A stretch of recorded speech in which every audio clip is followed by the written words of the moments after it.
Chapter 34. On the same day, Mo Hung changed the access control system of the research institute. Silin was the only person who could enter the research division with a red card, and Silin had the right to enter many places that even the specially recruited fourth years were not allowed to enter. It was a good thing that most of the people in the research institute stayed in the research division, or else Silin's receiving Vice Headmaster Mo's favor would be known by many people. Many of the first-year classes that Silin had chosen were approved by Mo Hung directly. Since the Vice Headmaster had given the go-ahead, the grade instructors did not dare to say anything. Mo Hung had even specially allocated a personal workshop for Silin, so Silin basically only moved between the research division workshop, the training division, and the dormitory. Since he did not attend many classes and his appearance rate was low, Silin basically had no sense of existence to most of the students in Seven Lights. For the past few days, Mo Hung had told Silin a lot of things about machinery, and it had benefited him greatly. His overall accuracy had increased to 96%. Please do not underestimate this 1%. There were only a handful of people who could achieve a galaxy's overall accuracy of 97% like Mo Hung, and they were all famous authoritative figures like Mo Hung in the League of Stars. There were hundreds of people who knew about 96%, and there were even more people who had an overall accuracy of 95%, ranging from thousands to tens of thousands of people. The further one went, the harder it became to improve. Many people might not even be able to achieve a 1% increase after 95%, even if they worked their entire lives. Only those who could achieve a general accuracy of 99% could be considered a high-end talent. Those who could not reach this standard basically had no right to speak in this circle.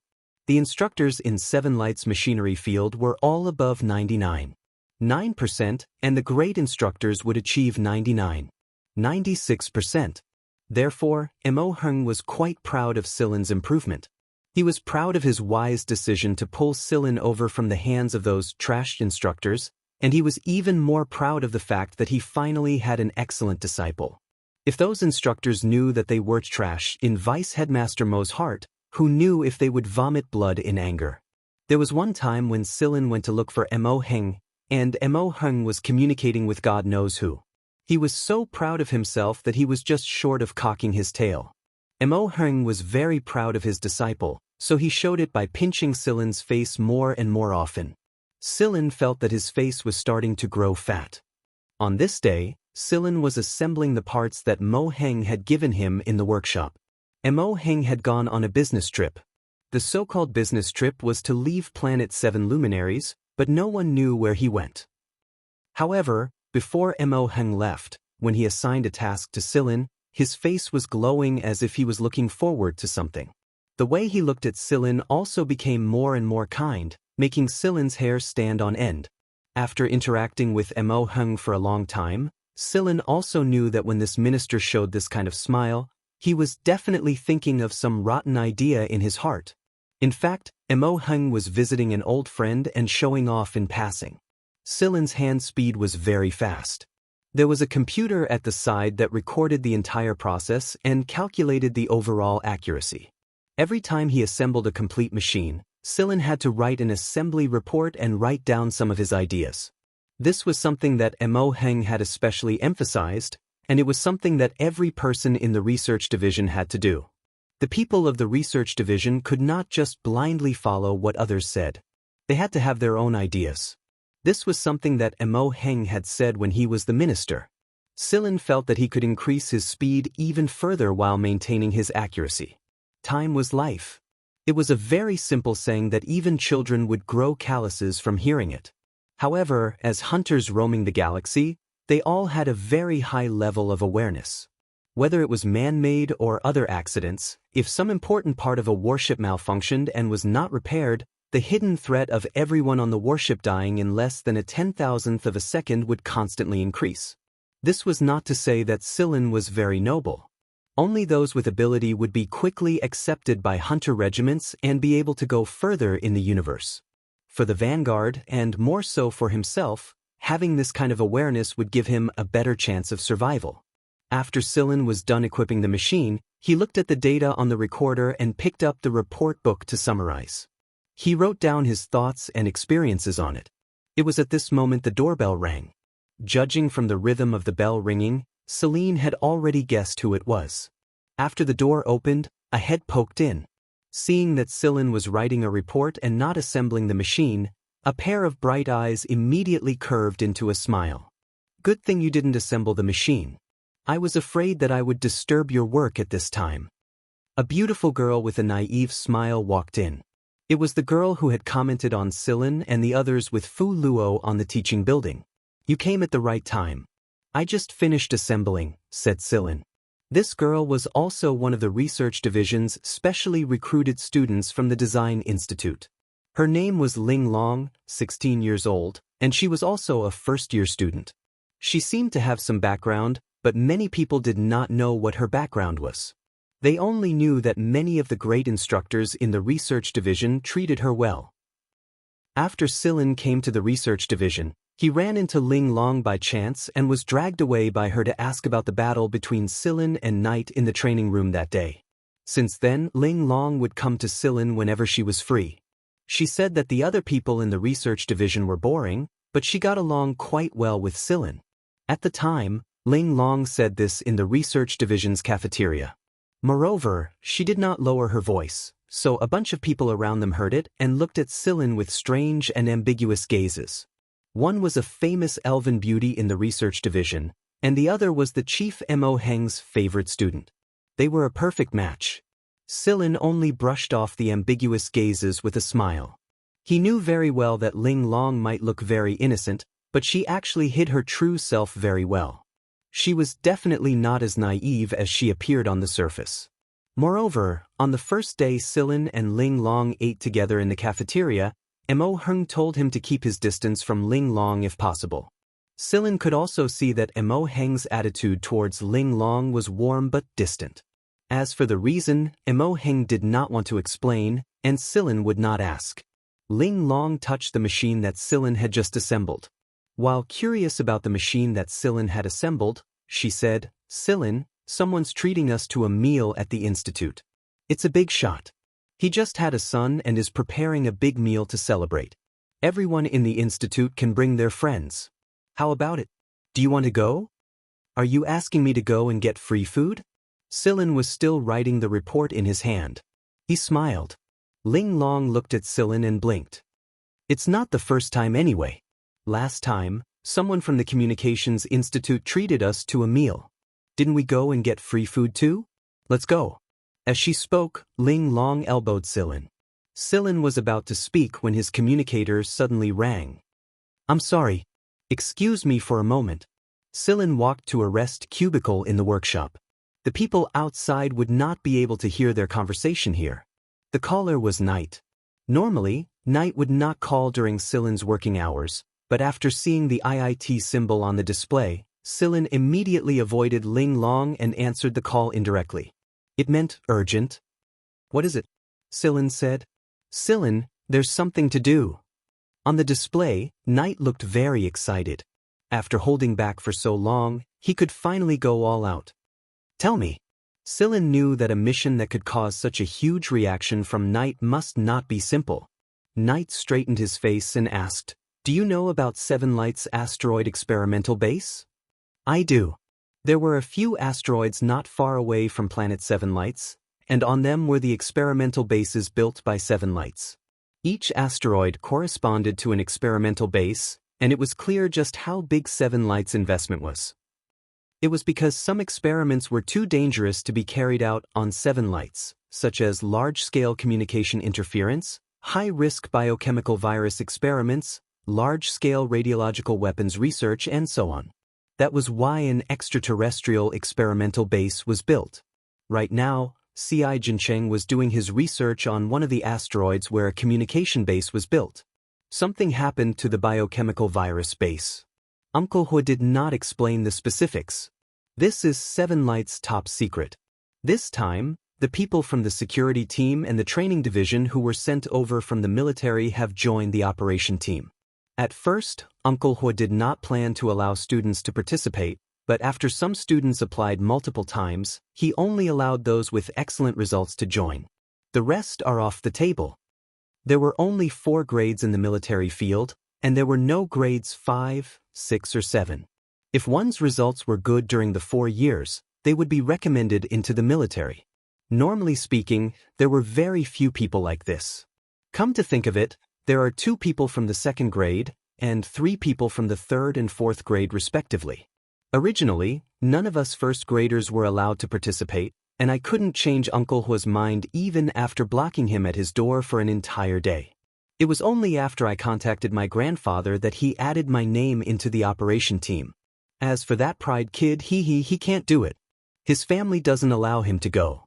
However, I'm sure that guy won't give up so easily. Right now, he's either trying to convince his 2nd brother Ji Feihong, or find a way to contact his grandfather. Only these 2 people will agree to it. Knight said gloatingly. As the director of the training division, Huanil knew very well who Knight and Pride were. If the mission wasn't dangerous enough, Huanil would not be so resolute. So, Silin, are you interested in joining? Knight asked. Sure, I'm looking forward to it, Silin said with a smile. His hands were a little itchy after not moving for a long time. All right, I'll go tell Uncle Hua directly. You should come over immediately. There's a preliminary preparation before the operation. After ending the communication, Silin came out and smiled apologetically at Exquisite. Something came up, I can't go get free food. Exquisite's little nose wrinkled as she drew on the ground with the tip of her foot. All right, I'll go eat 2 portions myself. I'll be going first. After Exquisite left, Silin swiftly finished the report that he had almost finished writing and began to tidy up the things inside the workshop. 5 minutes later, he picked up his backpack and left on a hoverboard. In a room inside the research division, Exquisite watched Silin's back on the monitor as he hurriedly left on a hoverboard. She frowned. She turned on the communicator in her hand and dialed a number. The call was quickly connected. Exquisite's frown grew deeper and deeper as she listened to the report from the other side. Chapter 35. When Silin arrived at the training division, Knight had already told Huanil about Silin's participation. However, Huanil only allowed Silin to join the preliminary list. It wasn't just Silin. All 10-7 Light students had to go through the preliminary. If they couldn't pass, they couldn't participate in this operation. After all, they were just students and not soldiers. Their overall qualities must meet the standards. Normal test results and real battlefield results were different. While the 11 students were preparing for the preliminary test, Pride ran over with a communicator and passed it to Huanil excitedly. Huanil had a bad feeling at the time. He took the communicator and walked into the office to answer the call. After a while, he came out looking a little constipated. Looking at Pride, who was holding his chin up and criticizing Knight, Huanil felt that his future was bleak. And so, Pride joined in as well. The first event of the preliminary selection was shooting. This time, the guns that were given to everyone were different from the ones that were usually used in training. The bullets were slightly larger, and the speed at which they were shot was slightly slower. However, the target's movement speed was not slow, and it was very aggressive. Everyone was wearing protective clothing. There was a sensor on the preliminary protective clothing, and the maximum number shown on the sensor was 10. If the number dropped below 5 after shooting, they would be eliminated. Therefore, this preliminary test tested the students' shooting ability, reaction ability, adaptability, and so on. At the same time, the students also realized that this operation was different and vaguely guessed something. As long as there was fear in their hearts, they wouldn't be as calm and clean when responding. The effect of this kind of shooting was very obvious. The number of shots, hit rate, and the number of points deducted were all displayed on the screen outside the testing field. The soldiers of the training division and the police division who were getting ready could all see it. This was a group operation. Without a certain level of strength, the soldiers wouldn't acknowledge you. Forget about whether or not they would trust you with their backs. They wouldn't feel at ease even if they fought together. The 10 people were divided into 10 different parts of the testing field. The total number of targets in each place was 1,000, and the first to eliminate the targets within the specified time was considered the winner. Sillin was inside the testing field. He walked into the entrance after tidying up his equipment. The lighting inside the field was dim, and the environment simulation was a dark and damp atmosphere. He could clearly feel something stirring in the dark. Whoosh! A black shadow the size of a medium-sized dog rushed over. Sillin raised his gun, and with a bang, the black shadow shattered and disappeared. Then there were two more, then four, then 8.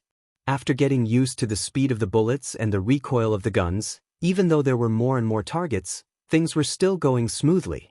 The further he went, the more black shadows there were, and the stronger their attacks were. Several times they brushed past Sillin. Fortunately, Sillin reacted quickly, or else he would have been attacked. While dodging the sudden attacks, he also had to shoot at the targets. As long as he didn't let the targets approach in groups, there would be a gap to dodge. As long as there was such a gap, Sillin would be able to make the fastest and most convenient response. Strangely, Sillin's heart was strangely calm. There was no fear, no anxiety. It was as if he was eating a bowl of noodles. All he did was look at the noodles in the bowl, pick them up with his chopsticks and eat them. That was all. At the same time, everyone had their own reactions to the 10 people's battle on the display outside the testing field. There were 2 students who were affected by the atmosphere inside the field when they entered, and a trace of fear grew in their hearts. Add to that the change in their guns and the miscalculation of the bullet's speed, they didn't last long before they were attacked. 5 minutes later, the number on the protective suit sensor had dropped to 5, and it was still dropping. Huanil ordered his men to get the 2 people out immediately. There was no longer any need for them to continue. The 2 people who were eliminated not long after the preliminaries took off their protective helmets. Their faces were ashen and dejected. There were instructors guiding them from the side. As the test continued, another 3 people were eliminated, and only 5 people were left inside. The first person to eliminate all the targets within the given time was still Knight. Knight's expression was calm when he came out. He had been training like this since he was young, and he believed that Pride had done the same. That was why Knight only looked at Sillin's display after he came out. Pride also came out not long after Knight came out. Pride was a little unconvinced when he saw Knight, but he still raised his chin and snorted. Sillin was the third person to come out. He had gathered all the data he needed, and he also predicted that Knight and Pride should have finished their tests and were waiting outside. That was why there was no need to drag things out any longer. He swiftly eliminated the last few dozen targets and walked out. Other than the 3 of them, there were 2 other students who made it past the allotted time. But at the very least, their protective suit points hadn't dropped below the passing line, so they were considered to have passed. Knight, Pride, and Sillin's results were excellent, and the other 2 students passed. After the preliminaries, the next test was the antibody and allergy test. The 5 students who passed the preliminaries were injected with a small amount of serum antibodies. As long as their bodies could accept it and didn't have an allergic reaction, they were considered to have passed and could board the transport together with the others who were ready to depart. It seemed that the targets they had to eliminate this time were not only highly offensive, but also poisonous. Sillin thought as he analyzed and injected the antibodies into his body. After the serum antibodies were injected, Sillin deduced the antigen based on the antibodies. Combining it with the environmental conditions of the test field and the relevant data of the target, Sillin was certain that the target this time was a rodent. What kind of rodent was a rodent that had high reproductive ability, preferred dark places, and was widely used in biochemical experiments? A rat! If it really was the size of the target in the test field, then Sillin had never seen such a big rat before. After the antibody and allergy test, the good news was that none of the 5 students were allergic. The situation was urgent, and there was no time to give the 5 students any other instructions. When all the equipment was ready, the 5 students had also finished their tests and were very reluctantly brought onto the transport by Huanil. The relevant matters would be explained on the warship. One transport after another transported the soldiers and students to the warship docked at the spaceport. When he saw the warship, Knight whistled, a military warship armed with heavy weapons and equipped with a high-end Sentinel's defense system. It looks like the situation this time is pretty serious. But since we haven't mobilized any troops, it shouldn't be too serious even if it's serious. After entering the warship, everyone on the warship, be it the operation members or the warship's pilot, were injected with more antibodies than the allergy test. After the injection, each member was even given 2 antibody serums. If the injected serum didn't work when the time came, the other 2 serums would be used. Chapter 36. While the warship was flying, Huanil began to introduce the mission. A 3-dimensional map of the planet was displayed on the huge screen, and the distribution of the base was displayed on it. Half a year ago, the biotech base discovered that one of the mice had gone missing when they were dealing with the failed and presumed dead mice. There was a hole in the sealed cabin, and no clues could be found even after much investigation. 20 days ago, an abnormal situation occurred at the waste treatment plant on the other side of the planet. 3 workers went missing, and there were bloody pieces of work clothes and claw marks on a few instruments. Similar situations often occurred around the treatment plant in the following period of time. 10 days ago, the base sent out a patrol squad to investigate. Half a day later, the entire squad's vital signals disappeared one after another. Communication was fruitless. Huanil switched images. The image was of a black mouse that was half a meter long, not counting its tail. He continued, after that, the patrol squad was mobilized in large numbers and found the cause 3 days ago. It was this black mouse that caused the current dire situation. Through Huanil's introduction, everyone learned that these black mice had very strong vitality. In the base, the confirmation of a mouse's death was very strict. There was a time limit, and it could only be confirmed dead if there were no signs of life for 24 hours. Moreover, it was sealed at super low temperatures while being sent to the treatment plant. Normally speaking, even a living mouse would freeze to death at -80 degrees. They also had to go through another vital signs inspection to ensure that there were no mistakes. However, that lab mouse managed to bite through the sealed cabin and escape successfully. It was obvious how strong these mutated mice were. The black mouse that escaped back then had been experimented on with strengthening drugs, and had mutated during ultraviolet sterilization and super low temperature transportation. After it escaped the base, it endured the magnetic force and radiation outside and mutated once more, becoming what it was today. Under the great sacrifice of the base's patrol squad, we finally brought back a living, immature black mouse. The antiserum you injected was provided by the base personnel, but these black mice mutate very quickly. I don't know how effective the antiserum will be when the time comes, so I'll give everyone a heads up here. Don't think that you're not afraid just because you've been injected with the antiserum. Huanil said seriously. After the introduction, Huanil divided the 5,000 operatives into 10 teams. The 5 students were inserted into 5 of the teams. Pride and Knight's team captains were Gerard and Huanil respectively. These 2 were personally led by the heads of the security team and training division. He couldn't be at ease leaving them to someone else. Sillin was assigned to the 7th team. Everyone tidied up their equipment and gathered together in an hour. The 5 students put their equipment together, and while they were organizing their equipment, they chatted about their thoughts. Hard was one of the 2 who had passed the preliminary test. He was a forthright person and soon started chatting with Knight. Say, there was only one lab rat that escaped. How did it develop into a large-scale rat infestation? Hard said. Huanil had also mentioned this question before, but the answer remained unanswered even now. So now everyone was just guessing.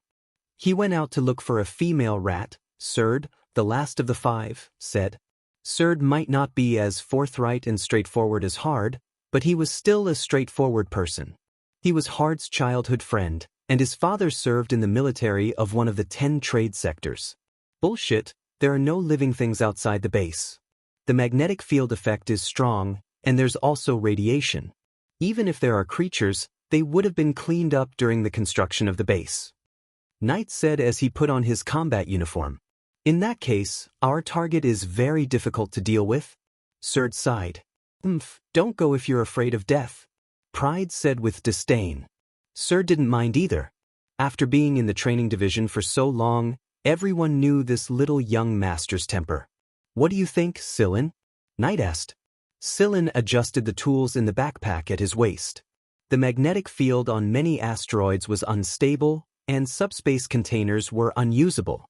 In the end, he still had to rely on himself to carry them. What do I think? I don't have any, but I do have some suggestions. Tell me. Knight said curiously. Don't think about how many mutated black rats we're going to kill, but how we're going to retreat in one piece. Before Sillin could finish, Pride snorted disdainfully, Coward? All right, I'm a coward. I don't want to become the shit of those black mutated things. Just like those workers at the waste treatment plant. In the end, only a few bloody rags were left behind, and even their bones were dragged away to feed their descendants. Don't be an alarmist. Pride roared. It had to be said that Sillin's words did make their hairs stand on end. Heh, actually, it's fine as long as we get rid of them. We have weapons in our hands. Surd raised the gun in his hand. No, I just think that the situation might be much more serious than we imagined. The Black Rats group attacks might be even more concentrated than during our primary test. Also, they're intelligent, and they don't just move according to a set program. They have teeth that can bite through sealed lab cabins and sharp claws. Moreover, their saliva is poisonous, and they carry animal viruses on the surface of their bodies, Sillin said solemnly. This wasn't Sillin exaggerating, but obtained through analysis. Sillin had even taken into account the radiation energy of the asteroids and many other parameters to analyze the mutated frequency of the black rats. But looking at the members of this operation, as long as the drugs on the bullets were effective and the mutated black rats were eliminated thoroughly enough, they should be able to handle it. The reason why the guns were different, the reason why the bullets were bigger, heavier, and slower than the training guns was because every bullet was specially made and contained drugs. The bullets would explode when they entered the mutated black rats' bodies, and the drugs would quickly and thoroughly kill them once they spread out. At the same time, the drugs could also be sprinkled on the mutated black rats around them to reduce their mobility. Pride still wore a look of disdain on his face, but he had already memorized Sillin's suggestion in his mind. Who would go against their own life? He didn't want to become the shit of those black and swarthy things. After the warship arrived outside the asteroid and docked with the space station, Juanil and Gerard led a few people to further understand the situation. The rest of the personnel were on standby. It didn't take long before Juanil and Gerard came over solemnly. They explained the new information they had just received to everyone. An hour ago, the black rats had attacked the base from underground. Only the center of the base was the sturdiest underground, and it would take some time before they could break through this layer of defense. However, there wasn't much time left for everyone. Many of the base's flight and communication equipment had been gnawed away. Right now, there were several hundred researchers trapped in the base's center, and a dozen of them were heavily injured. The few antiserum they had injected into their bodies were completely ineffective, and the central lab was currently preparing the corresponding antiserum. But no one dared to imagine how many more unknown toxins were waiting behind. As for the edge of the base, it had already fallen. Team 1 to 8 will be responsible for cleaning, starting from the area around the base's center. Team 9 will be responsible for protecting the engineers and repairing the base's defense system. Team 10 will assist the trapped researchers in escaping, medical backup. Juanil swiftly issued one order after another. He only arranged the work of each team. As for how each team was arranged, he believed that his men would not disappoint him. In truth, Juanil really wanted to arrange Knight and Pride into the last two teams, but he also knew that the two ancestors probably wouldn't listen to such an arrangement. The seventh team Sillin was in was divided into 5 teams by the captain. Each team had 100 people, and each team was further divided into 10 smaller teams, advancing as a unit. The first 8 teams of the 10 teams went first, and the 8 armed carriers landed around the base's center in 8 different directions. Chapter 37. While on the aircraft, Sillin had seen the scene below on the display screen. There were many mutated black mice crawling on the surface of the base, and more were crawling out of the base one after another. These black mice came in all shapes and sizes. The smallest was only about 20 centimeters long, while the bigger ones were more than a meter long, not including the length of their tails. After approaching the center of the base, The aircraft slowly descended. The black mice below weren't afraid of the arrival of the aircraft, but instead became even more excited, as if they had seen food. Since there were many places in the base that couldn't be detected by the detectors, they couldn't predict how many black mice there were below. However, looking down from the aircraft, all they could see were dense black dots. In just half a year, a single mouse had grown into such a large number. It was clear that the speed of their reproduction wasn't something normal mice could compare to. The base's isolation layer has been activated. We can begin operation. Over. Roger. Over. Shoot. The captain of the 7th squad switched the number on his communicator. All squads, get ready. 10-second countdown for the infrasonic weapon begins. 10, 9, 8, 7, 6, 5, 4, 3, 2, 1. Fire. The sound waves that human ears couldn't hear were emitted from the aircraft, and the originally excited and lively mutated black mice suddenly became restless. The faster ones had already begun to flee, while the slower ones were becoming slower and slower. This was an infrasonic weapon made according to the natural frequency of the black mouse's internal organs provided by the research base. Although it was effective, it wasn't as good as expected. However, at least it was effective. After the infrasonic attack stopped, the number of black mice around the center of the base had decreased significantly. The mutated black mice that remained there were still a little sluggish, and their consciousness was hazy. Taking advantage of this gap, ropes were lowered from the aircraft parked at low altitudes. Operatives wearing combat uniforms and carrying guns followed the ropes and landed on the ground. The 10 members of the team quickly formed a formation and began to deal with the target as they advanced forward. The flying bullets pierced through the air at high speed and exploded inside the mutated black mouse's body, blasting its internal organs to pieces. A large hole appeared on the half-meter-long mutated black mouse's body, and it fell to the ground dead without even twitching. Its black fur and red blood began to dehydrate under the effects of the drugs carried by the bullets. In less than a minute, the entire mutated black mouse had turned into a pile of powder. Sillin had been assigned to Shoot Squad, the captain of the 7th squad, probably to take care of him as a student.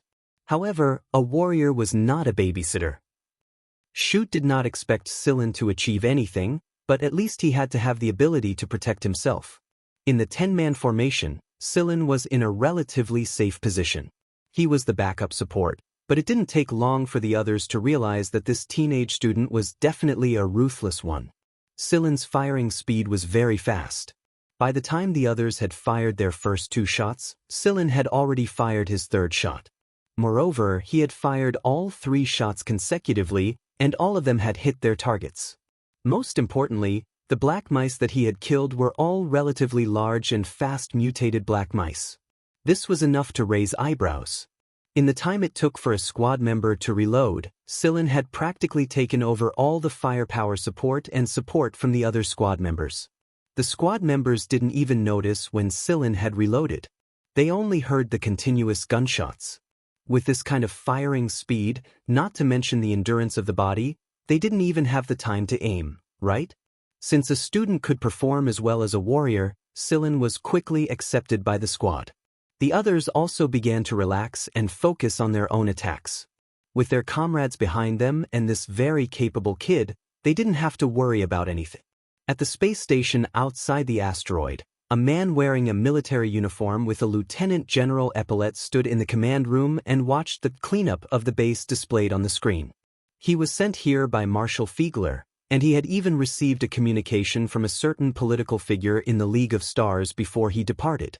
It could be said that he was shouldering a heavy responsibility, and both Knight and Pride squads had been specially assigned personnel to ensure the safety of the 2 young masters. This could be considered a special privilege, and he wouldn't say it even if he had any thoughts. That being said, the trip this time could be considered fruitful. The other 3 students who Neil mentioned had performed pretty well, especially that kid named Sillin. He wasn't any worse than the few influential figures in Sector C's military academies. At the moment, the lieutenant general didn't seem to notice much change in Sillin's emotions. He cooperated well enough, was calm enough, decisive enough, and accurate enough. Looking at the screen, the lieutenant general wondered if he could recruit this kid into his unit after this operation. It would be a waste of talent to leave him in 7 lights. As they continued to advance and entered the interior of the base, their movements were slightly obstructed.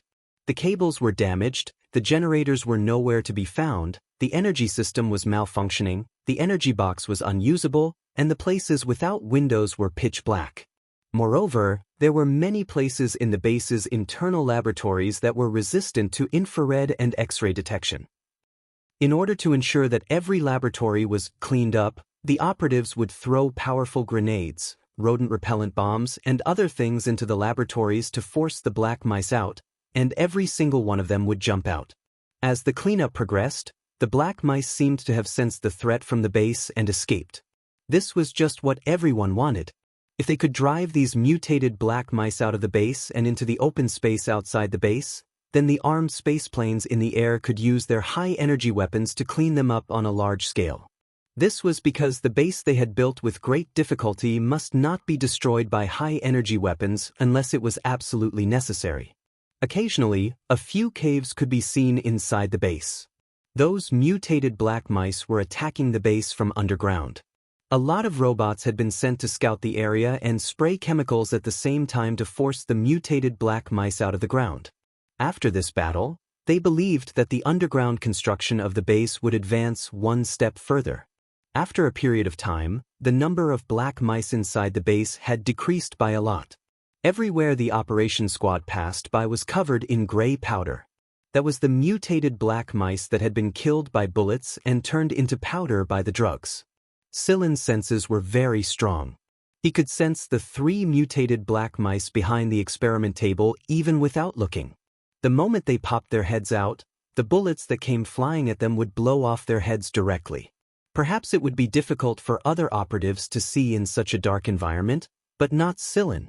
There were a few times when Silin had fired his gun before his squad members could even react, and the sound of the bullets hitting the black mice echoed with the gunshot. After he finished inspecting the abnormal life forms in this area, Shoot smiled and said, "Done. Captain, this is already the edge of the base, isn't it?" A squad member asked. Although Shoot was also the leader of this squad, the squad members were still used to calling him Captain. "I'm almost there. We've already started cleaning up the high-energy weapons outside the base. The rest should be easier." Shoot's tone was relatively relaxed. He looked at Silin, who was repairing the circuit board of an instrument, and said, "Silin is pretty good." "Yeah, we're all a little ashamed of ourselves," a squad member said with a smile. Silin didn't say anything and focused on the work at hand. He couldn't shake the feeling that something wasn't right.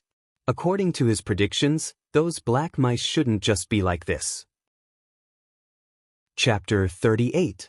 Shoot did not say anything about Silin's silence. Silin had not spoken much since the beginning of the operation. He just thought that the child was too quiet. Young people should be more lively and cheerful. "Silin, don't worry about that for now. Once we're done with those black mice, there will be specialists who will come and repair the base. We should head to the waste treatment plant on the other side. That's their nest." Shoot looked at the time and said, "Wait, it's done." Silin turned on the instrument and inputted a series of commands. "What is this?" one of the squad members asked. The words on the instrument had been ground away by the black mice and could not be read clearly. "This should be an instrument that analyzes genes or something," another squad member said. This is a relatively high-end analyzer in the League of Stars right now." Silin took out a small syringe from his waist pocket and dripped it onto a notch on the instrument. Then he pushed the notch into the bayonet and inputted a series of formulas on it again. "See, I told you to read more so that you'll know something about any instrument you come across in the future. Otherwise, people will call you illiterate." "Tisich, I'm a soldier. A soldier only needs to know how to fight. What do I need to be educated for?" The squad members laughed and chatted. However, Shoot did not laugh. Silin's reaction gave him a bad feeling. He had heard from Huanil that Silin was a very talented person who worked in Seven Lights Research Division a long time ago. Now, it would seem that this kid was truly talented. It took him less than 5 minutes to repair this instrument. His skills were very experienced. However, The blood that Sillin dripped on the instrument should be the black mice's blood, right? When did he do it? How is it? Shoot moved closer and asked. It was because he could not understand the profound things displayed on the screen at all. As expected, being uneducated was a terrible thing. However, just like his subordinate said, soldiers only needed to know how to fight. Their brain memory was limited, and their CPU could not keep up with too many things. Sillin did not answer Shoot's question directly. Instead, he said, "Captain, do me a favor and collect the black mice's blood left in the lab. Try to make it as fresh as possible." Some of the spots were bloodstains left behind by the black mice when they were fighting or when they were injured by the laboratory's defense system. As long as they didn't come into contact with drugs, there wouldn't be too many changes. Sure. Shoot took a small bag of tubes from Sillin. Each tube contained a sterile cotton swab. Who would have thought that this kid would even bring this thing with him when he was preparing his equipment on the warship? Before long, the 9 of them had gathered 28 blood samples. Sillin found a few solutions in the laboratory.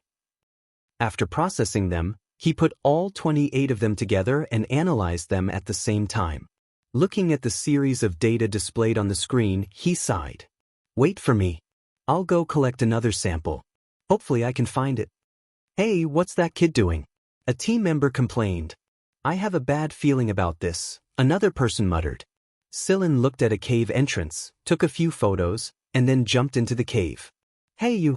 The team member who had followed him over almost had his hair stand on end. That was a rat cave. They couldn't even stretch their fists and legs inside, much less raise their guns. If a black mouse suddenly jumped out from below, they would definitely be waiting for death. Although the vitality detector didn't detect anything, there were too many interference factors in this kind of experimental base. It was common for the detector to malfunction. It was pitch black inside the cave, and the people above could not see what Sillin was doing. Sillin took off his gloves and placed his hand directly on the cave wall. The virus carried by the black mice had no effect on him. When he touched the cave wall, Sillin's mind had already begun to rapidly analyze the information his fingers had come into contact with. The DNA analysis of the tiny hairs, dander, saliva, and other traces left on the cave wall was about the same as the data on the detector. His fingers moved along the cave wall and suddenly paused when they reached a certain spot. Sillin put on his gloves again, took out the cotton swab inside the small tube, and wiped it over that spot. At the same time, he used a carving knife to scrape off a layer there. Shoot and the others finally let out a sigh of relief when they saw Sillin come out of the cave. This kid is really... After the sample taken from the cave was analyzed on the detector and compared with the 20 or so samples from before, a series of data was displayed on the screen. "It's just as I expected." Sillin pointed at the data displayed on the screen and said to everyone, "This is the comparison between the sample I collected from the cave and the 20 or so samples you collected. Some of the data was deduced based on the analysis of genetic material. I won't say much else. In short, we've been tricked." Shoot frowned. "Explanation? I'll only say one thing." Sillin pointed at a piece of data. "The strength of the red and white muscles of the black mice we hunted was at least 5 times weaker than the black mouse that dug the hole. In other words, the black mouse that dug the hole was much stronger than the black mice we encountered, be it in terms of speed or endurance. And this is just an incomplete analysis. The black mouse that dug the hole was a stronger type of black mouse." Shoot asked. "Because the black mice we killed couldn't even scratch through the reinforced protective belt beneath the base. I've checked the holes, and the claw marks on the holes were very clean. They could even scratch through steel plates. If it were the black mice we encountered, they might not be able to dig through it even if we gave them a month. But how long has it been since the hole in the base was dug?" The squad members were silent. "Yes, how long has it been since the base was attacked?" "A few hours." "Where are the stronger black mice? The waste treatment plant?" "No, if my guess is correct, their true elites are right below the central area of the base." Shoot was shocked. "How is that possible?" Shoot originally wanted to say that these black mice couldn't dig through the underground protective layer of the central area, right? But Shoot immediately realized that they might have been wrong from the start. It wasn't that they couldn't dig through. Since there were such strong black mice, no matter how sturdy the underground of the central area was, it wouldn't be able to hold out for long. What are they trying to do? A squad member couldn't help but ask. Revenge. They want revenge. Sillin looked in the direction of the central area. The core researchers of the base were there. The black mice that had been killed were only the vanguard of the black mice. The true elites had yet to show themselves. Sillin even suspected that the black mouse captured by the research base was purposely captured by the black mice's leader. That was because it wasn't an elite either. Compared to the one that dug the hole, it wasn't on the same level at all. The waste treatment plant used to be their nest because there was water and food there.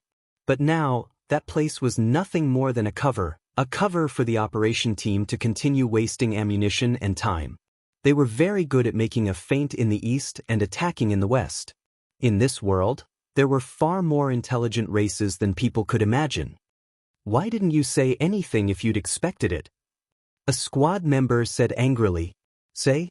Would you have believed me if I said it without evidence?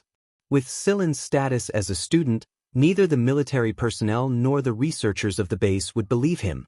Since that was the case, he might as well find evidence first. Sillin admitted that he wasn't a benevolent person. He wouldn't do something like being snubbed if he showed kindness to others. The lives and deaths of those people had nothing to do with him.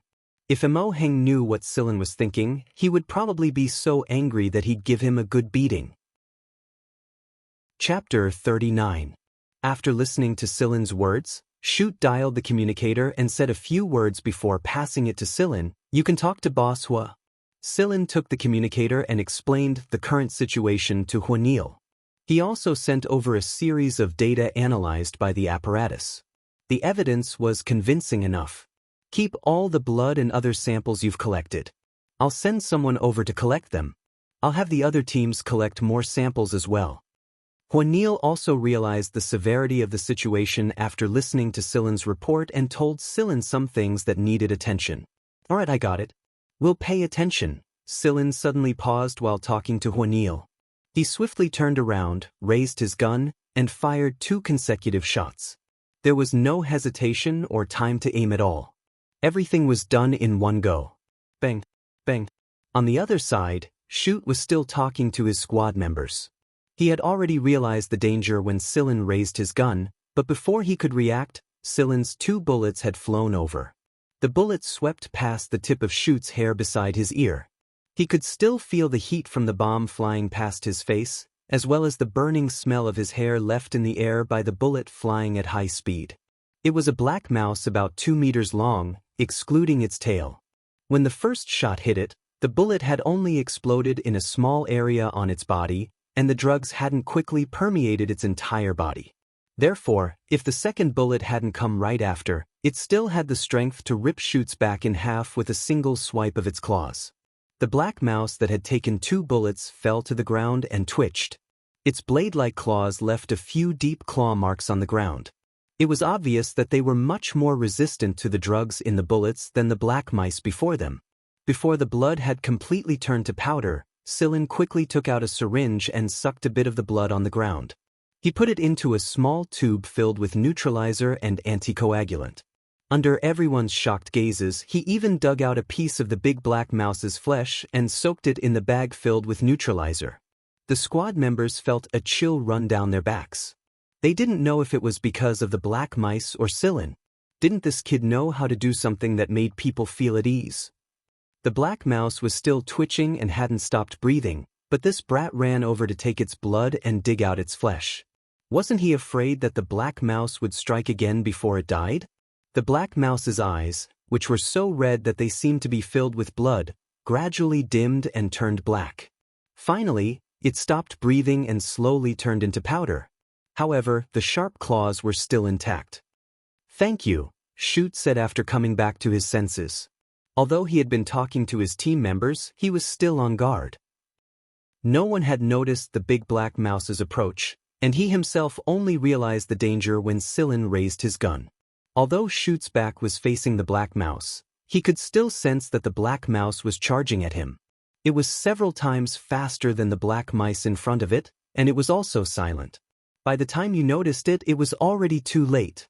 Huanil's communicator was still on, and from the video settings on the communicator, Huanil had already seen the scene just now. There was no need for further proof. Huanil had truly witnessed the slightly stronger black mice Sillin spoke of. If all the black mice under the base were like this, then the consequences would truly be unimaginable.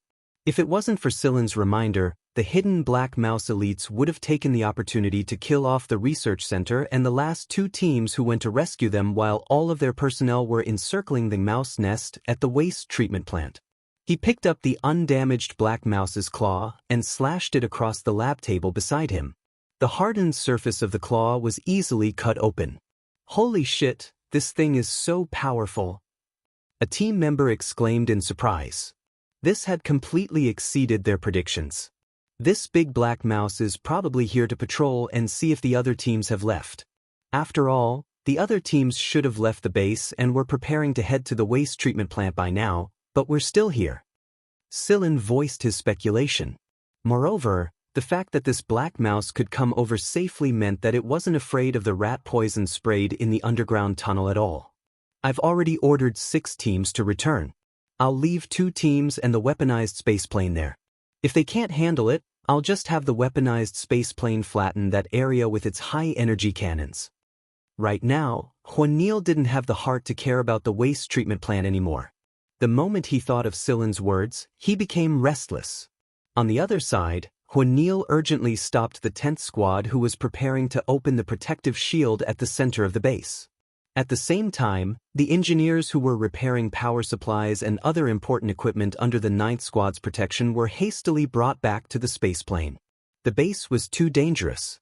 The samples and data Sillin had submitted were immediately processed. Then, Huanil gave every team leader a new order to send another machine into the underground tunnel to expand the size of the tunnel.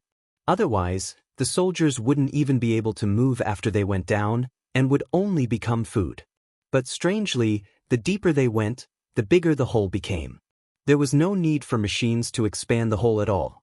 When the machines reached a certain depth, they were clawed and destroyed by the black mice below. But before the machines were destroyed, the detection devices on the machines showed that there were a large number of abnormal life forms below. This confirmed Sillin's speculation. However, another question was raised. Why were the holes below so big? Didn't this mean that there were even bigger black mice? There was no conclusion to this question for now. Maybe it was because they had realized something, but the black mice hiding deep below the base had begun to move earlier. Of the 8 squads, some went underground, and some stayed behind at various parts of the base. Because Huanil had told them to, every operative fired at least 2 shots at the black mice that crawled out of the hole. Other than the holes that had already been opened in the base, the group of big black mice had opened many more holes away from the operatives' firepower when they charged towards the surface. They were like a group of mad Avengers who didn't care about their own lives at all, and only charged towards the center of the base. Since these big black mice were very fast and had very sensitive senses, there was no doubt that the operative's hit rate had been lowered. Moreover, the operative had to change locations from time to time because there was no telling if a big black mouse would suddenly jump out of the ground if they stayed there. There were already a few people who had been dragged into the hole by the big black mice that had suddenly charged out. They didn't even have the time to scream. Sillin's squad went underground. The hole was very dark, but their masks were equipped with night vision devices. After all, there weren't as many jamming devices underground as there were inside the base. The cooperation between the squad members was very good, and there were no casualties for the time being. The firepower was more concentrated inside the underground hole. As they went deeper, the hole grew bigger, and 3 people could walk side by side now. At a fork, the group saw a pool of blood. It wasn't the black mice's, it was human blood. At the same time, they heard a weak cry for help. Chapter 40. There weren't many messy marks around the bloodstains, which meant that there hadn't been an intense battle, but it also meant that those people hadn't been able to put up much of a fight against the attack. Shoot gestured with his hand. Stay alert, cover, and move to the other side to rescue them. Sillin crouched down against the wall, took out a small box, and scraped a layer of soil off the wall. The squad members saw Sillin's actions, but didn't pay attention to him. They only looked around vigilantly. After all, Sillin had done this before, so everyone thought that Sillin was taking samples. In truth, what they didn't know was that Sillin's real goal wasn't to take samples, but to use this as a cover. He pulled his finger out of the glove at an angle that no one would notice, and touched the wall and the floor to analyze the minute traces. Even the most advanced equipment wasn't as convenient as the chip in Sillin's body. The moment he touched it, the feedback from his finger allowed Sillin to know what kind of black mice had attacked the operatives here. It was different. It was different from the big black mice that dug holes he had encountered before. It was stronger. Sillin wasn't sure how strong it was, but he had a feeling that those people had encountered the leader of these black mice, which was the mutated black mouse that had escaped from the base. When Shoot found the member who had called for help, he was already on the verge of death and had fallen into a deep coma. Under the illumination of the flashlight, everyone could clearly see that one of the member's legs had been bitten off, and his body was covered in blood. The medic in charge of the squad came over to help him stop the bleeding, but before he could finish bandaging the wound, he had already passed away. "I'm going to kill those bastards." One of the squad members' eyes were bloodshot, and he punched the wall in grief and indignation. The others had similar expressions. Shoot took a deep breath and said, "They're showing off." They could have gotten rid of everyone without a sound, but they just had to leave one heavily injured. He lost too much blood, and the rat poison has already invaded his internal organs. The medic picked up 2 empty tubes. "We've already injected the antiserum into both tubes, but it didn't have any effect. This rat poison is too strong. Captain, there's no signal on the communicator." One of the squad members suddenly shouted. Originally, he wanted to contact the reserve team and report the current situation at the same time, but he did not expect that there would be no signal at all. Every team brought a signal receiver with them when they entered the cave. Every time they reached a certain distance, they would install a receiver on the walls or ceiling of the cave as a disguise. The signal was quite strong just now, but now there was no signal at all. What had happened?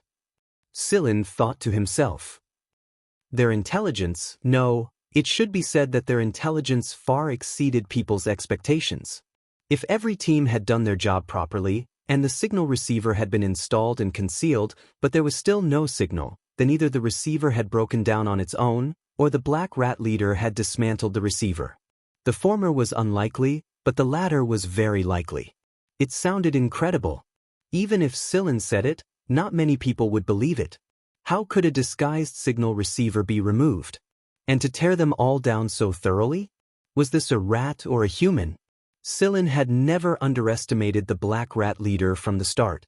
The more information he came into contact with, the more Sillin felt that this black rat was very powerful, be it in terms of intelligence or combat ability.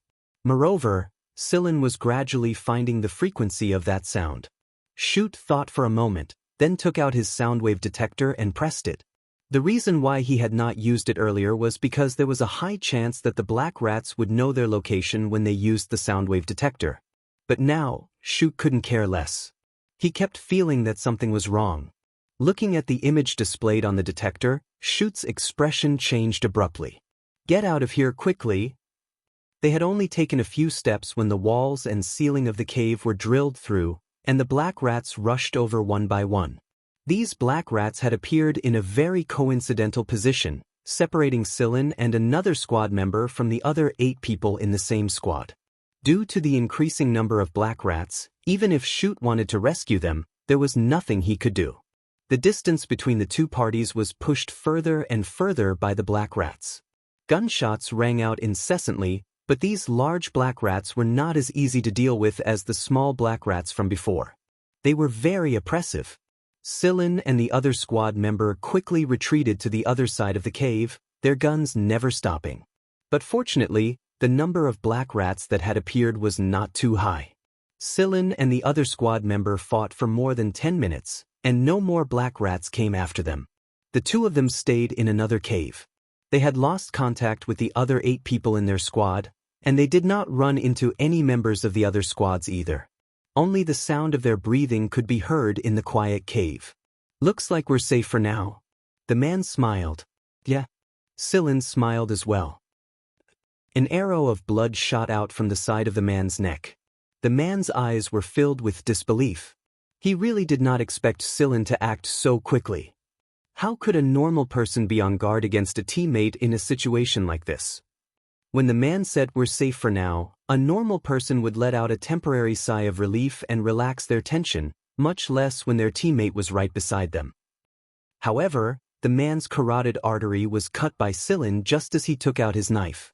Due to the intense rat extermination exercise just now, his blood flowed quickly, and it did not take long for him to stop breathing due to excessive blood loss.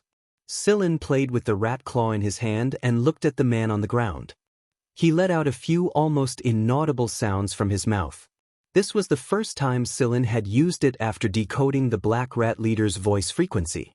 Sillin had been searching for that voice and decoding it ever since he entered this network of deep underground caves. Sillin did not linger any longer and left the place. In less than a minute, a couple of black rats would come over and eat that squad member. In a situation like this, Sillin would be able to deal with the few threats hidden in the operation team better if he was alone. Ever since he entered Seven Lights, Sillin had never overlooked these hidden dangers. Whether it was a student, a researcher, or a soldier, Sillin had never let his guard down. Aflan's opponents had actually extended their hands into the military. How interesting, as expected of Aflan's opponents. Sillin's performance was very eye-catching when the group had just come down from the armed spaceplane to kill the black rats, but no one would have thought that Sillin was also paying attention to the minute changes in every squad member. From these minute changes, Sillin was able to guess the hidden dangers. Sillin was able to confirm his suspicions through the series of events that followed. In truth, before the black rats had separated them from the other 8 people in the group, Sillin had purposely walked a little slower.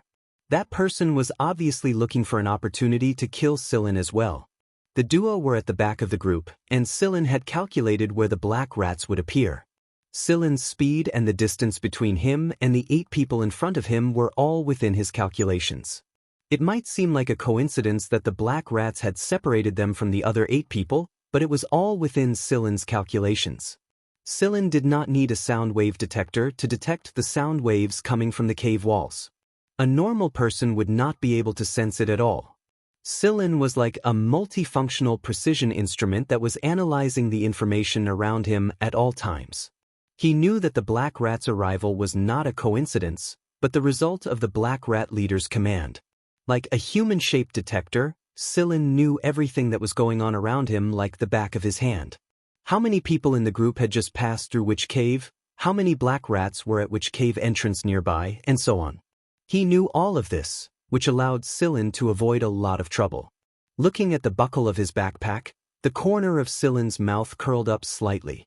The next one should be appearing soon. In front of him was a corner of a cave entrance. Sillin slowly walked over, and just as he was about to reach the turning point, the rat claw in his hand shot out like lightning. At the corner, a person wearing a combat suit had his throat pierced and was directly nailed to the cave wall. His eyes were also filled with disbelief, and the gun in his hand fell to the ground. This was originally meant to kill Sillin. The rat claw's trajectory was in an arc. Not to mention that it was so accurate in an environment like this inside a cave. This was something that the person had not expected. Sillin pulled out the rat claw, and just like before, it let out a sound that was difficult for human ears to distinguish. In the following period of time, Sillin took care of 3 more people. There was a mini tracking device at the buckle of Sillin's backpack. This was installed in the backpack before the equipment was distributed, and it was specially sent to Sillin. It was obvious that they had long since prepared to find an opportunity to kill Sillin here. However, they did not know that Sillin had already detected the tampering on the backpack when he received it. This was the so-called beat them at their own game. After walking in the network of caves for so long, Sillin could already clearly feel the number of black rats decreasing. Since Sillin had provided blood samples and related data in a timely manner, the operatives were able to make adequate preparations, reduce casualties, and improve efficiency. As Sillin walked, he suddenly stopped and turned around. In the darkness, on the other side of the cave, a large black rat nearly 3 meters tall stood there, its red eyes emitting a bloody glow in the darkness. "You finally appeared. I thought you'd keep hiding from me." There was a hint of a smile in Silen's tone. "That thing inside your body, I want it." Chapter 41. Silin had always suspected that the black rat leader had something on its body that could cause it to undergo such a change. Mutation was one thing, but there would be a period of stability after the mutation. However, this black rat had undergone a second mutation not long after its first mutation, and it had mutated so successfully that its intelligence and combat power seemed to have been accumulated over hundreds of years. He had never heard of such a thing before. A rat that was still strong for hundreds of years, or a one-year-old rat? Who was more intelligent? The answer was obvious. When Silin was examining the traces left behind by the black mouse, he discovered that there was a strange substance inside its cells. In other words, there might be something inside the black mouse's body that stimulated the cells of every part of the black mouse's body to produce strengthening substances. It wasn't until this black rat appeared that Silin could clearly feel the special information coming from its body.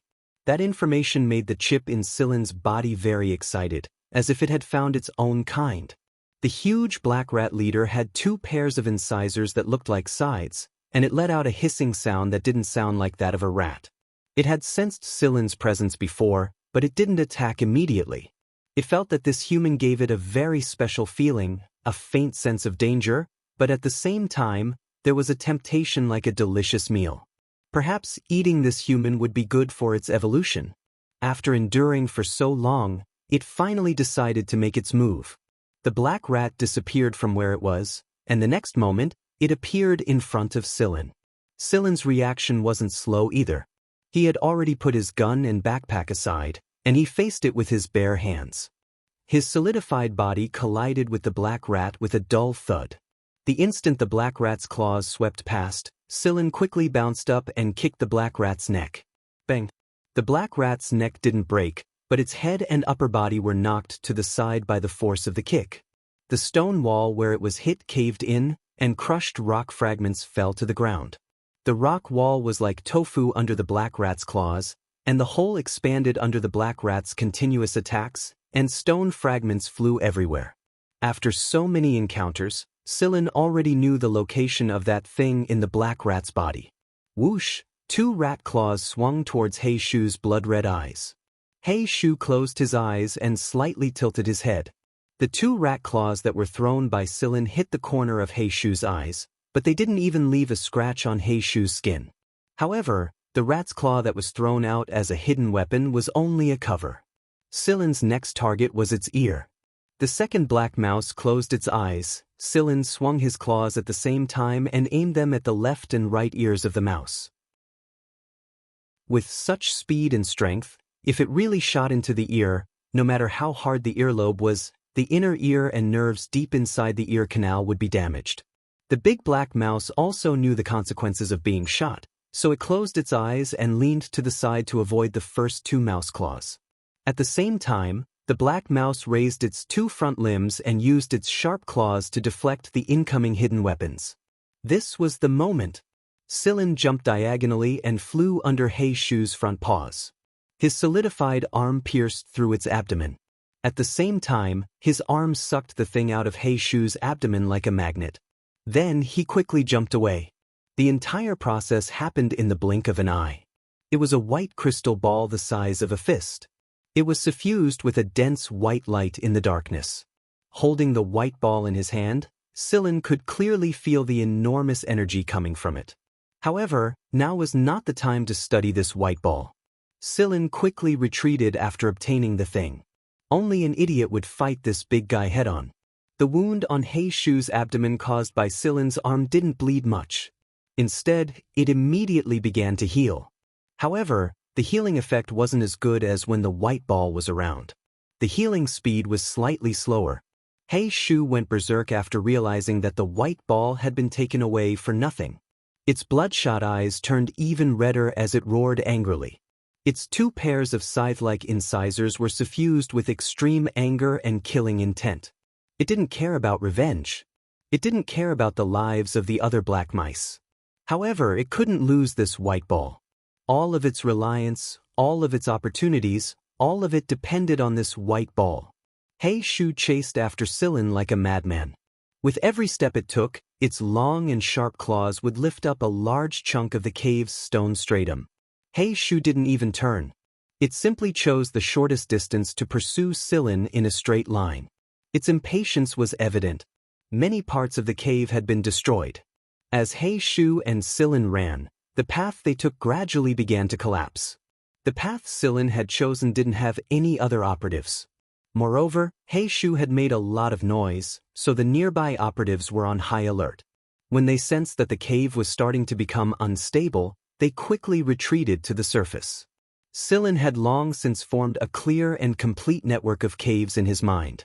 He knew exactly when he should run to which fork in the road. The path he ran passed through most of the caves. Among them was the place where he had taken care of the hidden assassins. The cave's collapse had buried the last traces. The longer this dragged on, the weaker Shu felt after leaving the white ball. It grew more and more restless. Unfortunately, the human who had taken its things was also very fast. While running, Shu let out a long howl. It didn't sound like a rat, but more like those ancient beasts. This howl caused the entire underground network to shake. Even the operatives who were fighting the black mice on the surface could hear it clearly. It sounded like a long, mournful howl amidst the cold wind, or like the demonic voice of an Asura passing through hell. At this moment, all the operatives and researchers who heard this howl felt a cold shiver run down their spines. Just what kind of creature could make such a howl? Just what kind of situation and state of mind did this creature make such a hysterical howl? When this howl resounded, every black mouse on the surface, be it those who were fighting the operatives, those who were hiding somewhere in the base waiting for an opportunity to attack, or those who were about to drill through the last layer of defense at the center of the base, all stopped what they were doing and gathered underground. Even when the operatives fired their guns at them, they remained unmoved. Inform the operatives who haven't come up to the surface to evacuate the caves immediately. Everyone on the surface, be on high alert. Huanil roared into the communicator. Although he didn't know what was going on, judging from the voice, it was obvious that the leader was coming. Somewhere inside the underground cavern, a team of operatives was moving forward. They had lost contact with the surface earlier, and their communicators had no signal at all. But seeing that the cavern was growing more and more unstable, the team leader immediately decided to leave first. Otherwise, it would be a waste to be buried here. Especially after they heard that terrifying howl just now, it strengthened their decision to evacuate even more. Team leader, there's a signal. A team member cried out in joy. The closer they got to the surface and further away from the position of the Black Mouse leader, the more signal receivers they had installed earlier remained. It wasn't just this team. The operatives who were evacuating from the surface had also noticed that their communicators had a signal. All underground operatives evacuate to the surface immediately. Evacuate to the surface immediately. Huanil's voice rang from the communicator. It was filled with urgency. Retreat. The team leader immediately gave the order. But before they could take 2 steps, they felt a tremor approaching them from afar. Stay alert.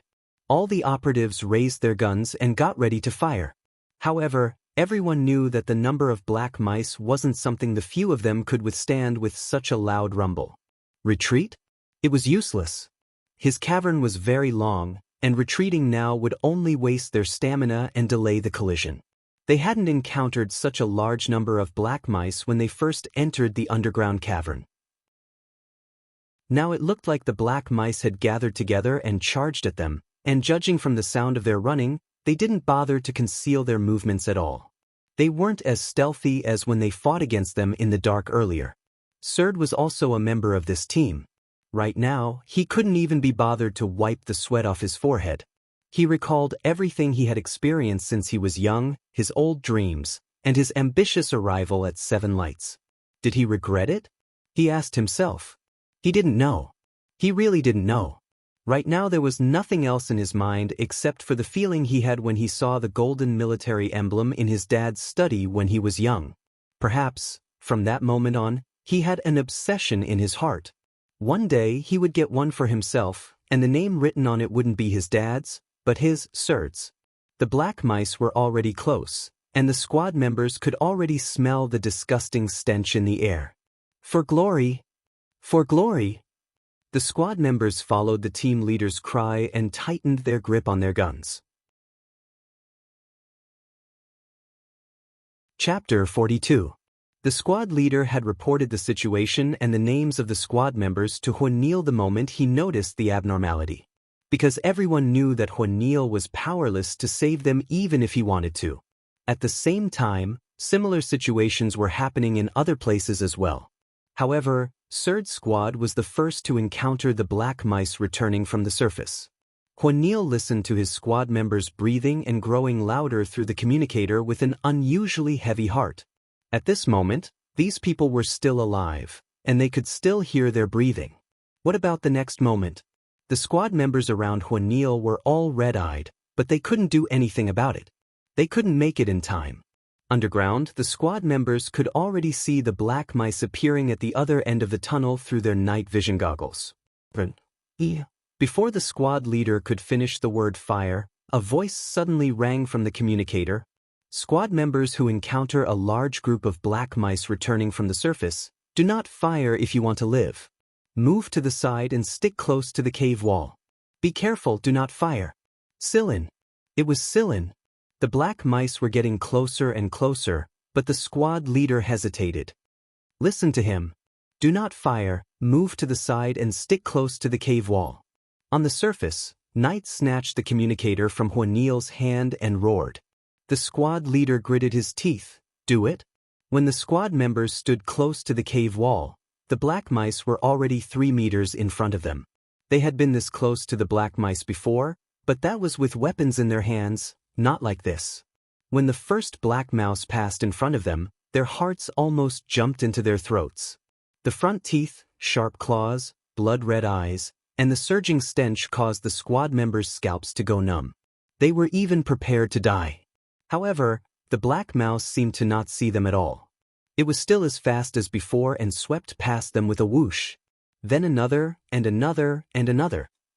Surd felt the chilling sensation of the black mice's tough black fur brushing past him. He couldn't tell how shocked he was.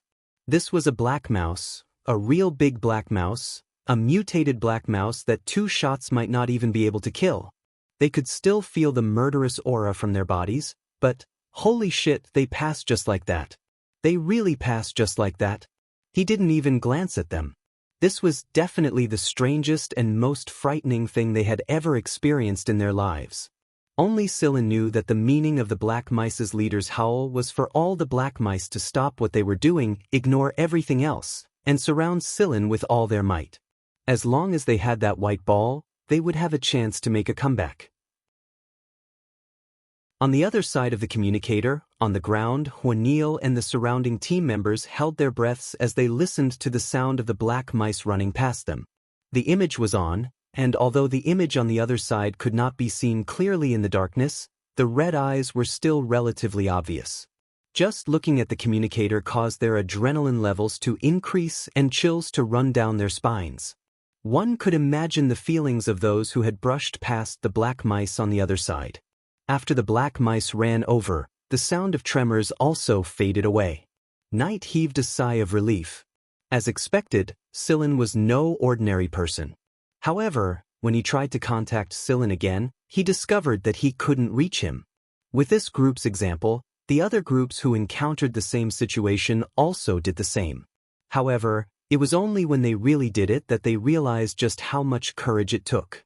The cowardly ones would have fainted a long time ago. Inside the cave, the group's backs were almost completely drenched.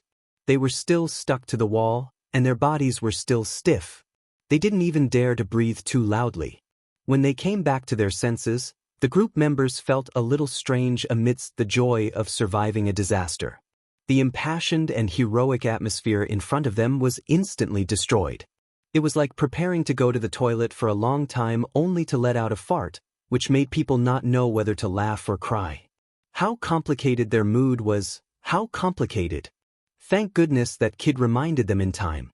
Otherwise, the group members couldn't help but shudder just thinking about it. However, if they knew that Sillin was the culprit behind the black mice's reintroduction, they would definitely snap Silin's neck in anger. Silin, who continued to run, did some calculations and felt that the time was almost right. He put the white ball into Jenya's ring.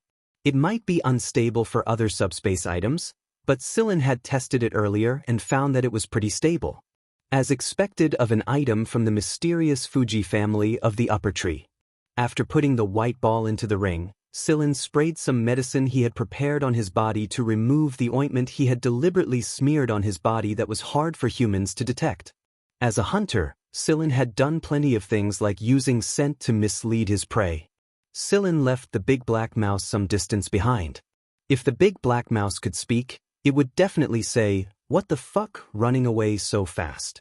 Who's the mouse here? This thing isn't human. This thing really isn't human." When the black mouse had followed the scent, what it saw was a cat's face painted with fluorescent liquid on the cave wall. It was smiling like a heartless cat, and there was a big meow character next to it. The scent disappeared as it moved forward. Silin didn't know if the big black mouse could recognize the word meow, but it was obvious that it was fuming with anger. It was fine as long as it could add fuel to the fire. If it couldn't find Silin who had stolen the white ball, and with this cat face adding fuel to the fire, what would happen to the black mouse head in the end? The big black mouse had long since kicked the matter of taking revenge on the base's researchers to the other side of the universe. Right now, it only wanted to find that detestable human, take back the white ball, tear that human into pieces, and then stomp him into mud. The operatives in the underground cave had all retreated to the surface. What would the black mouse head do when it was so angry that it couldn't find a target to vent its anger on? It would charge out of the ground. What was there on the ground? The operatives had concentrated their firepower, and there were even armed spaceplanes in the air. Adhering to the rule of capture the leader first, the big black mouse would become a common target the moment it went up. Moreover, without the white ball's support, the big black mouse's physical strength was declining, and its body's defense had dropped by a lot. Even if its attack power was still strong, it was obviously not as threatening as before. Silin believed that Huanil could handle it. Silin slipped to the surface through another route, avoiding the black mouse hordes that the black mouse head had summoned along the way. When he was about to reach the surface, Silin sensed that there was a group of people nearby, so he ran in front of them through another route. He used the mouse claws he had collected to cut open his combat uniform, leaving behind many wounds. He controlled the color, viscosity, and degree of coagulation of the bloodstains, making it look like he had been injured for a while. 2 vials of antiserum had been injected, and Silin had forced his face to turn a little pale. He looked like a wounded person who had lost too much blood and was excessively exhausted.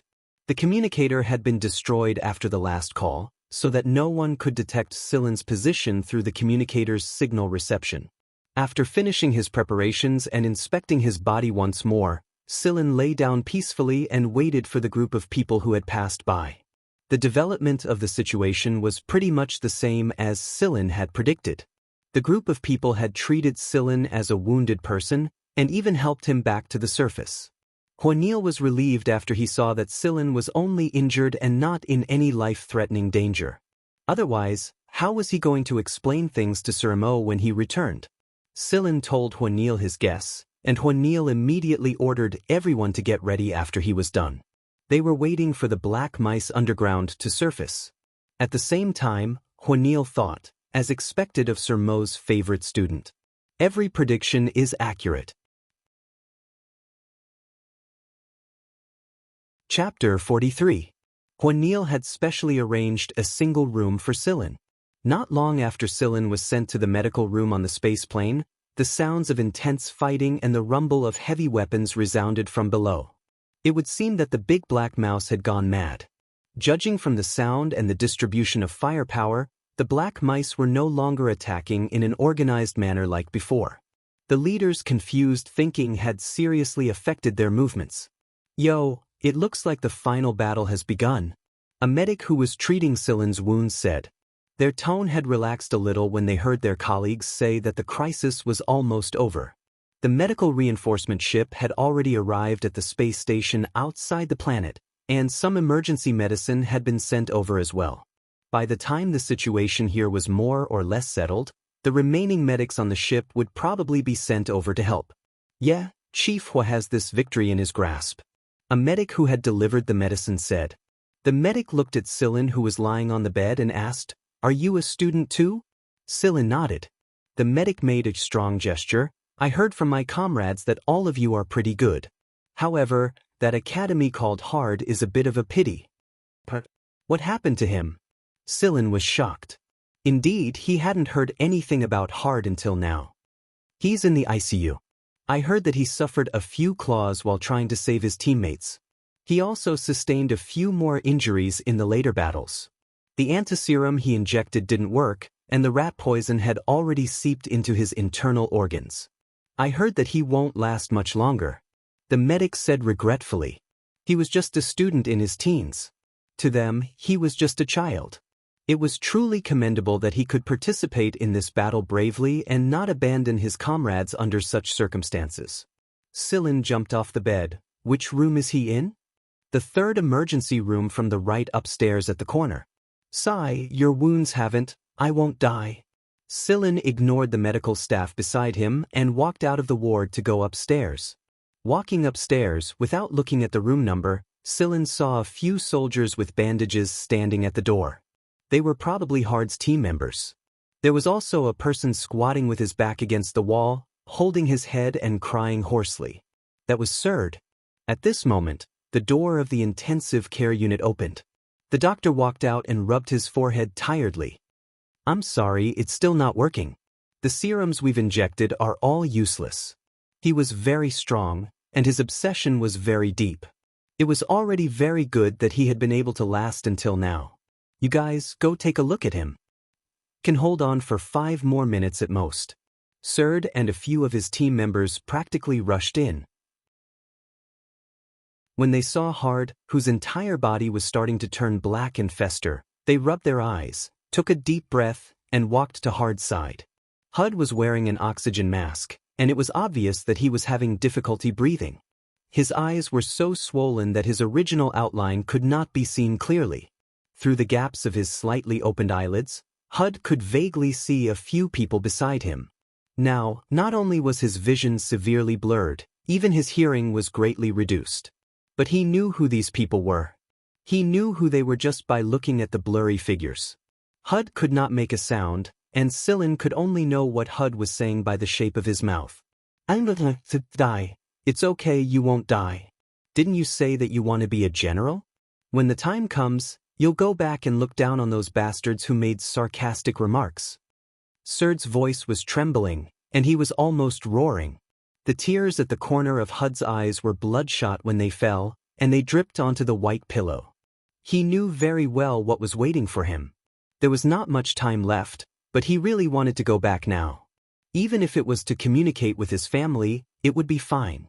But the distance was too far, and by the time the communication signal was transferred, it would already be too late. Looking at the gaze in Hud's eyes, Sillin knew that even at this moment, Hud still did not regret it. He did not want to die, but he did not regret it. Diaz had once said, in the army, on the battlefield, the general was responsible for commanding, and the soldiers were responsible for dying. But soldiers had their glory, and they had their beliefs. They would die without regrets. Raising his hand, Sillin placed his finger on Hud's hand. It looked like he was giving his comrade one last encouragement, but in fact, Sillin was analyzing the toxins in Hud's body, and then synthesizing specific antibodies based on these toxins. He secreted the specific antibodies from his fingertips, and they seeped under Hud's skin through his pores, and through his blood circulation or other means, they were transmitted to various parts of Hud's body. Serd, who had been trying hard to decipher what Hud was trying to express, saw that Hud's eyes had suddenly closed tightly and his lips were no longer moving. Instantly, his tears flowed out. Sillin used his hand to poke Serd, who was immersed in grief and wiping his tears. He's just asleep. Look at the heartbeat shown on the device. Serd, it seemed like he really had fallen asleep. 5 minutes later, the heartbeat was still there. 10 minutes later, it seemed like it was beating even stronger than before. After Sillin was certain that Hud's life was not in danger, he patted Serd's shoulder and said, "Call the healer over." Hud's vitality is probably too tenacious that even Azrael wouldn't take him in. Serd was still a little absent-minded. He called the healer over according to Silen's words. Looking at the medics who were clicking their tongues in wonder, Silen shook his head and left. But Silen did not return to the sick room. Instead, he went to the temporary analysis room. There were some researchers who were busy working there. Some of them had escaped from the base earlier, and some of them had come with the medical ship as support. But until now, they had only managed to analyze a dozen or so toxins and antibodies. Many of the soldiers who were scratched and infected by the black mice were still waiting for the unknown antiserum that could detoxify them. Silen sighed. He had really overestimated them. Right now, he really did feel the same disappointment he felt when he looked at the other researchers in Seven Lights Institute of Mechanical Engineering. Hey, who are you? Hurry up and leave. This is not a place for you warriors. You have absolutely no regard for discipline and don't know what's good for you. Don't interfere with our work. Silen ignored whatever these people were saying and walked straight to a molecular synthesis analyzer. He grabbed the researcher sitting there by the collar and pulled him away. The man raised his eyebrows and was about to say something, but Silen did not even look at him. Instead, he took out a handgun and aimed it at the man's mouth. The moment they saw Silen take out his gun, the surroundings immediately quieted down. The few people near the door ran out to call for the soldiers. Sitting down in front of the instrument, Silen swept a glance at the case on the operation panel and then stopped looking at it. His eyes were glued to the screen, and he withdrew his gun to free his hands. His fingers pressed on the operation panel, and the buttons he pressed were absolutely accurate, as if he was very familiar with the instrument. His hand's speed grew faster and faster, and he looked incomparably practiced. Not only that, the researchers in the room realized that the instruments in front of them had begun to operate on their own, and the analyzed data was automatically transmitted to Silen's instrument.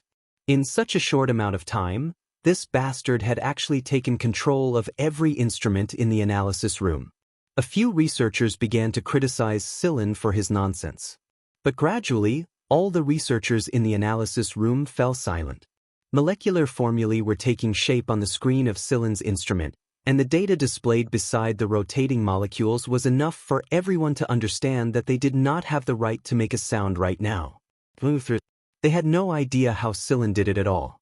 All they could see was the molecular diagrams of almost 100 antibodies displayed on the screen. Chapter 44. Analyzing and determining a correct antibody required more than 5 people to work at the same time, and it would take at least 3 hours. How long had it been since Silen entered the room? Less than 30 minutes. This guy had used less than 30 minutes, and it was more than 7 times more than the 50 people in the analysis room combined for more than half a day. What kind of concept was this? How many things could a person's brain process at the same time? What was the limit? The researchers did not know, because all the answers they knew were rejected by the young man in front of them.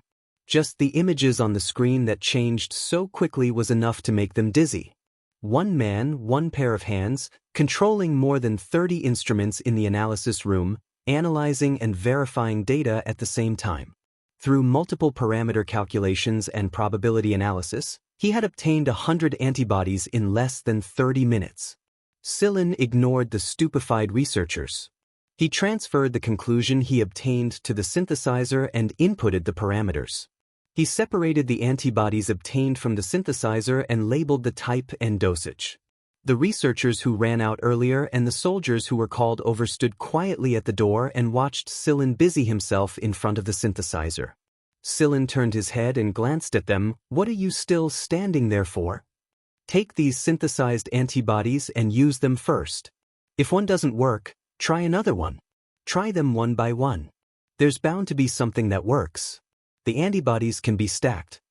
The soldiers who came over reacted a little faster.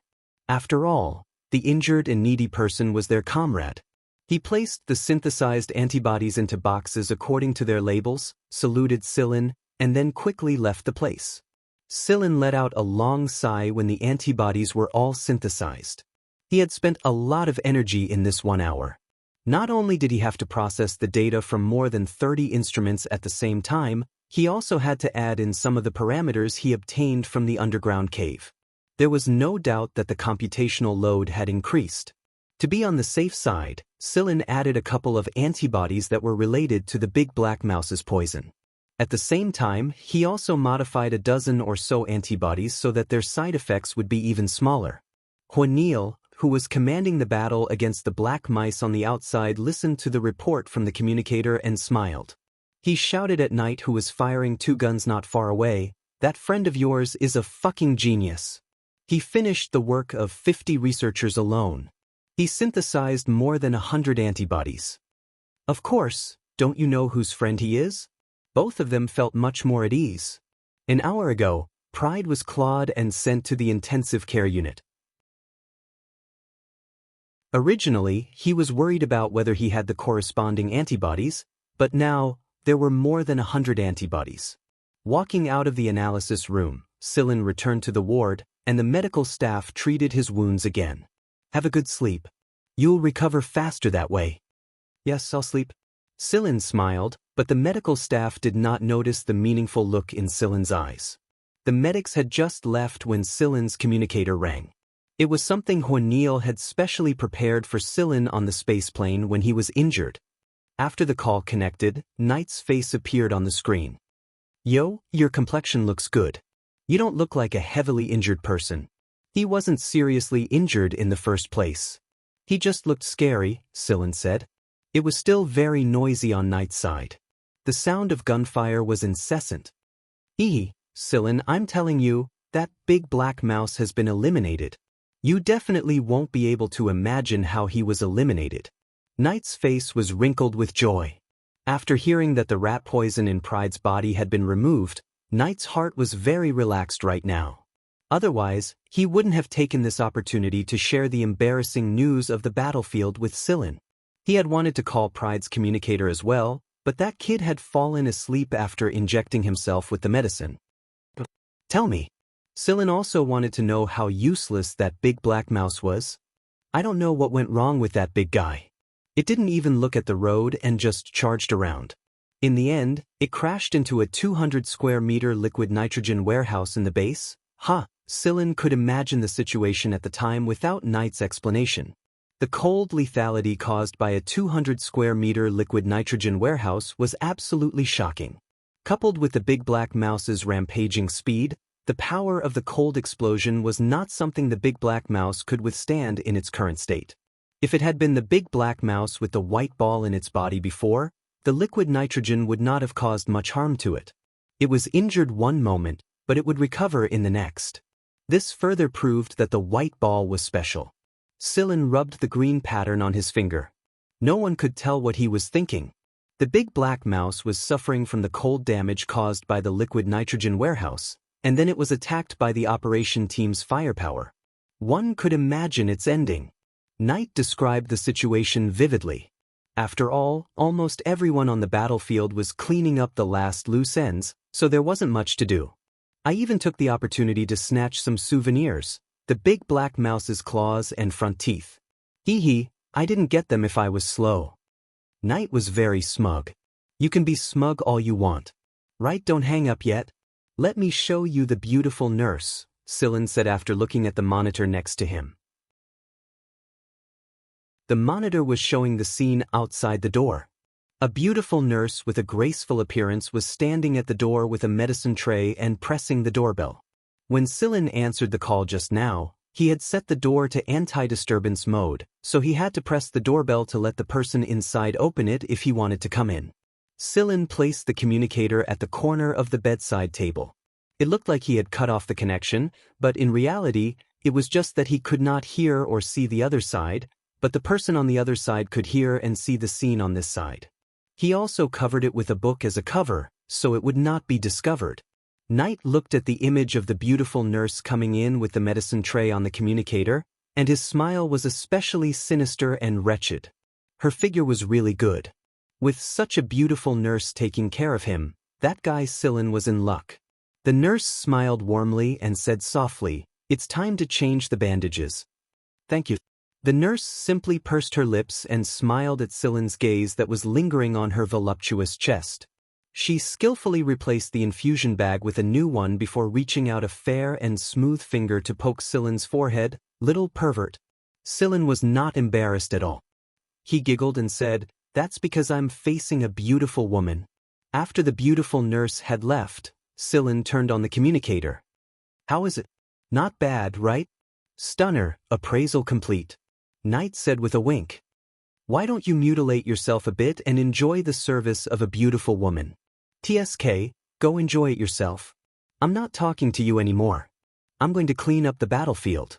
After I'm done with the last few black mice, I'll tell you guys about today's great showdown when we get back.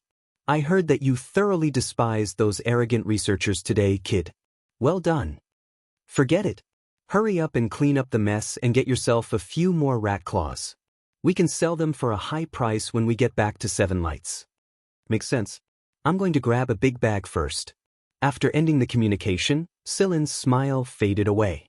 His eyes were cold as he stared at the infusion bag he had just changed. A killer could not hide the cold stench of blood even if they had changed their skin. However, he did not need to do it himself this time. Someone would naturally investigate this. Chapter 45. Since the battle was nearing its end, the remaining medical personnel in the space station ships had been sent to the planet. The research base's protective shield had finally been opened as well, so a few nurses were assigned to every spaceplane to take care of the wounded and sick. A nurse on patrol opened the door to Silen's ward and prepared to record the patient's body examination data. The data displayed on the instrument was normal, but when she touched Silen's wrist, she discovered that it was ice cold. Looking at the temperature displayed on the instrument, the nurse touched Silen's wrist and forehead. It was still ice cold, and even his pulse was almost undetectable. How could this be? The nurse panicked and hurriedly pressed the emergency alarm bell beside her. The battlefield had ended, and Juanil was directing the post-battle cleanup, rescuing the wounded in the caves and other parts of the base. The waste treatment plant had also sent a message that the cleanup was complete. It was only now that Juanil could be considered to have relaxed a little. But that was all. He still had a series of things to take care of after the mission was over. Compensation for the dead and wounded, mission reports, and post-battle analysis were all things that he had to handle personally. Juanil breathed deeply. This ordeal was finally over.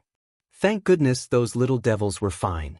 As it turned out, Juanil had relaxed too early. Just as he finished exhaling, Juanil's communicator rang. Knight, who was dragging a bag full of rat claws and teeth back, saw Juanil yelling into the phone from afar, "A bunch of trash, I'm coming over right now." After ending the call, Juanil said something to a captain beside him and had Gerard come over to take charge of the follow-up matters. Then he ran towards the spaceplane. Did something happen? Knight walked over and asked the captain. The captain did not think too much about it and said, "I think something happened to a patient on the spaceplane." Patient? There were not many people who could make Juanil rush over in such a hurry without even caring about the battlefield matters. However, comrades like Gerard and a few other captains who were close to Juanil were all on the battlefield. As for the patient on the spaceplane, Knight put down the bag and took out his communicator to make a call. It didn't take long before Pride's two nostrils appeared on the communicator. He said in an extremely sleepy and impatient tone, "What's all this noise about? I'm still sleeping. The doctor told me to rest more. If you delay my recovery, you..." Without waiting for Pride to finish, Knight cut off the call and dialed Silen's number, but no one picked up even after a long time. Knight no longer cared about the bag of spoils of war and ran towards the spaceplane. Everything had been fine just now. What had happened? Hard's ward. Although he was lying in the intensive care unit, Hard's swollen face and eyes showed that he was recovering well. Hard was talking to Serd, and Serd was telling him what had happened. As Serd spoke, the two of them heard a commotion outside. It sounded like they were heading towards the emergency room. "I wonder who it will be this time," Serd sighed. Not long after, a nurse came in and checked the infusion bag. She then took a sample from the bag and put it into the instrument in her hand for testing. Seeing that the nurse was clearly relieved, Serd asked curiously, "What's wrong?" The nurse replied with a reassuring smile, "I'm fine. You know, I can also ask the doctor directly. Sai, you're really fine here, but something happened to someone in the ward downstairs. We need to recheck every patient's medication." "The ward below? Who is it?" Serd asked casually. "I think it's someone called Silin." "Silin?" When Juanil arrived at the emergency room entrance, Serd was waiting there with Hard in his wheelchair. "Why did you come out? You need rest the most when your injury reappears." Hard could not salute like Serd when he saw Juanil. He raised his hand to salute but was stopped by Juanil.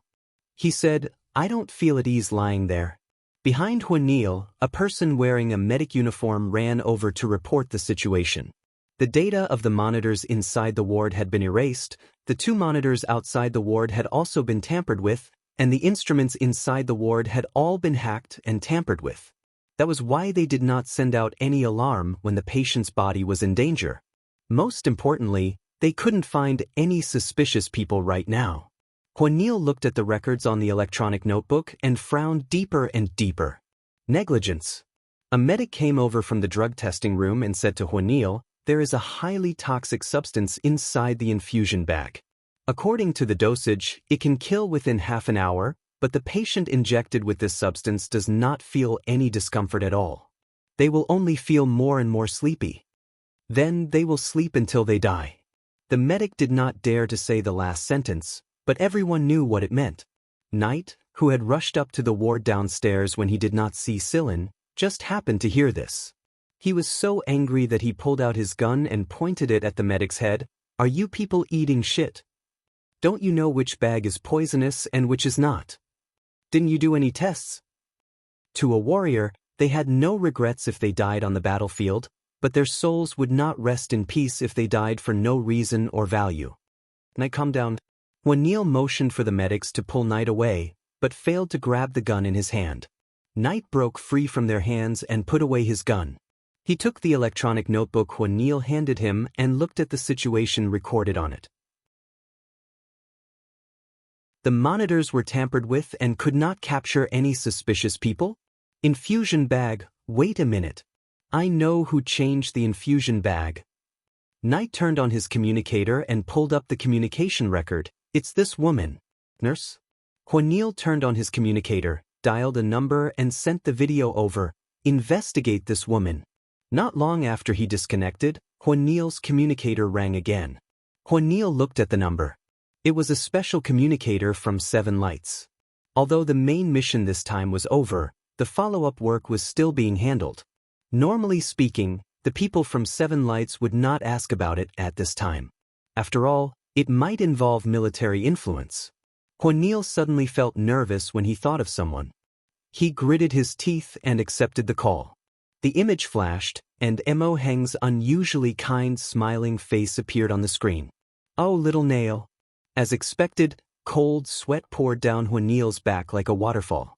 He had never been this nervous even when he was facing that many black mice. Elder Mo, hello." Juanil's body tensed up as he saluted.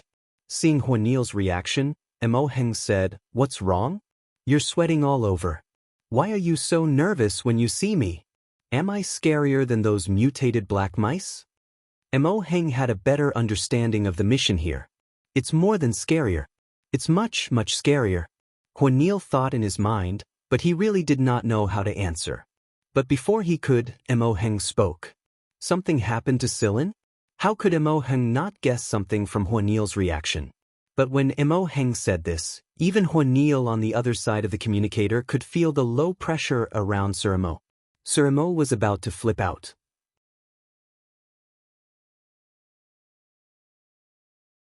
Chapter 46. Speaking of which, Mo Heng's face turned from sunny to gloomy the moment he returned from his business trip and found the leave slip Silin had left in the workshop. It caused everyone in the research division to keep quiet out of fear.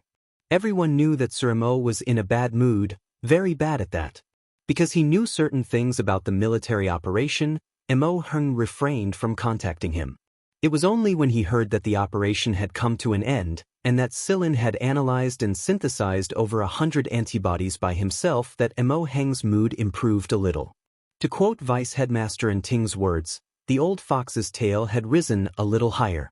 But Emo Heng didn't expect that Sir Mo's cloudy mood would turn into a storm the moment he heard that Silin was in trouble. Emo Heng's expression turned even darker as he listened to Huan Niel's explanation. "You're saying that my disciple made such a great contribution despite his injuries, but in the end he was stabbed in the back?" Huan Niel was silent. With his understanding of Emo Heng, it was best not to speak at this time. "What's the situation now?" Emo Heng's voice turned deep and heavy. It was so heavy that it was almost unbearable. "After resuscitation, the doctor said that he has stabilized a little. I'm still worried. I'll rush over with some people right now." Huan Niel was contacting Emo Heng from a lounge next to the emergency room. While Huan Niel was sweating profusely as he dealt with Emo Heng, a medic knocked on the door and came in. Huan Niel had told him before to inform him the moment there was any progress from the emergency room. Seeing that Huan Niel was contacting him, the medic passed him the tablet. After reading the contents of the tablet, Huan Niel immediately felt a little more confident. "Elder Emo, I just received news that Silin is out of danger." Seeing Emo Heng's obviously distrustful gaze, Huan Niel took the communicator into the emergency room and showed Emo Heng the vital data on the device. Then he looked at Silin's complexion. It was only after a long while that Emo Heng finally believed him a little. However, he still requested that Silin be sent back to Seven Lights as soon as possible. Otherwise, Emo Heng wouldn't be at ease. "I'm telling you, this old man won't bat an eyelid even if everyone in the base is fed to the rats. Their value added together is far less than my disciples. Why should others pay with their lives when they themselves are incapable of causing a major incident? Fucking pay with their lives? Why do they need someone else to wipe their ass for them?" His son, General Emo Ching, was a true disciple of the old man. Back then, Huan Niel and Gerard had experienced General Mo's ruffian temperament firsthand. Once his ruffian temperament was activated, it would be hard for anyone to stop him from doing what he wanted to do. Not only that, the opinions he made were absolutely the opposite of subtlety. For a person like Emo Heng, when he was in a good mood, he would put on the appearance of an amiable senior academic, but when he got angry, he would have to pray for the best. That was the principle of a bully's temper. The world they face is big, but the world in their hearts is not necessarily big. So, when they want to protect someone, don't stop them. Huan Niel knew this very well. That was why he could only remain silent in the face of Emo Heng's outburst of extreme remarks. He would listen to them one moment and forget them the next. Otherwise, it would affect Sir Mo's amiable image when it got out. It was a good thing that he had asked all the medical personnel to leave when he came in. Otherwise, there's no point in talking about it. After giving Huan Niel a few more instructions, Emo Heng finally disconnected reluctantly. However, Huan Niel had to report to Emo Heng about Silin's situation every hour, or Emo Heng would personally rush over with his men. There was no way Huan Niel would dare trouble Sir Emo. After disconnecting, Emo Heng's expression didn't look much better. Ever since he decided to accept Silin as his direct disciple, he had investigated the Duan's family. He knew about the dirty tricks and dirty dealings within the family. The Duan's family's influence in the 10 trade sectors could be considered great, but it was completely useless to Emo Heng.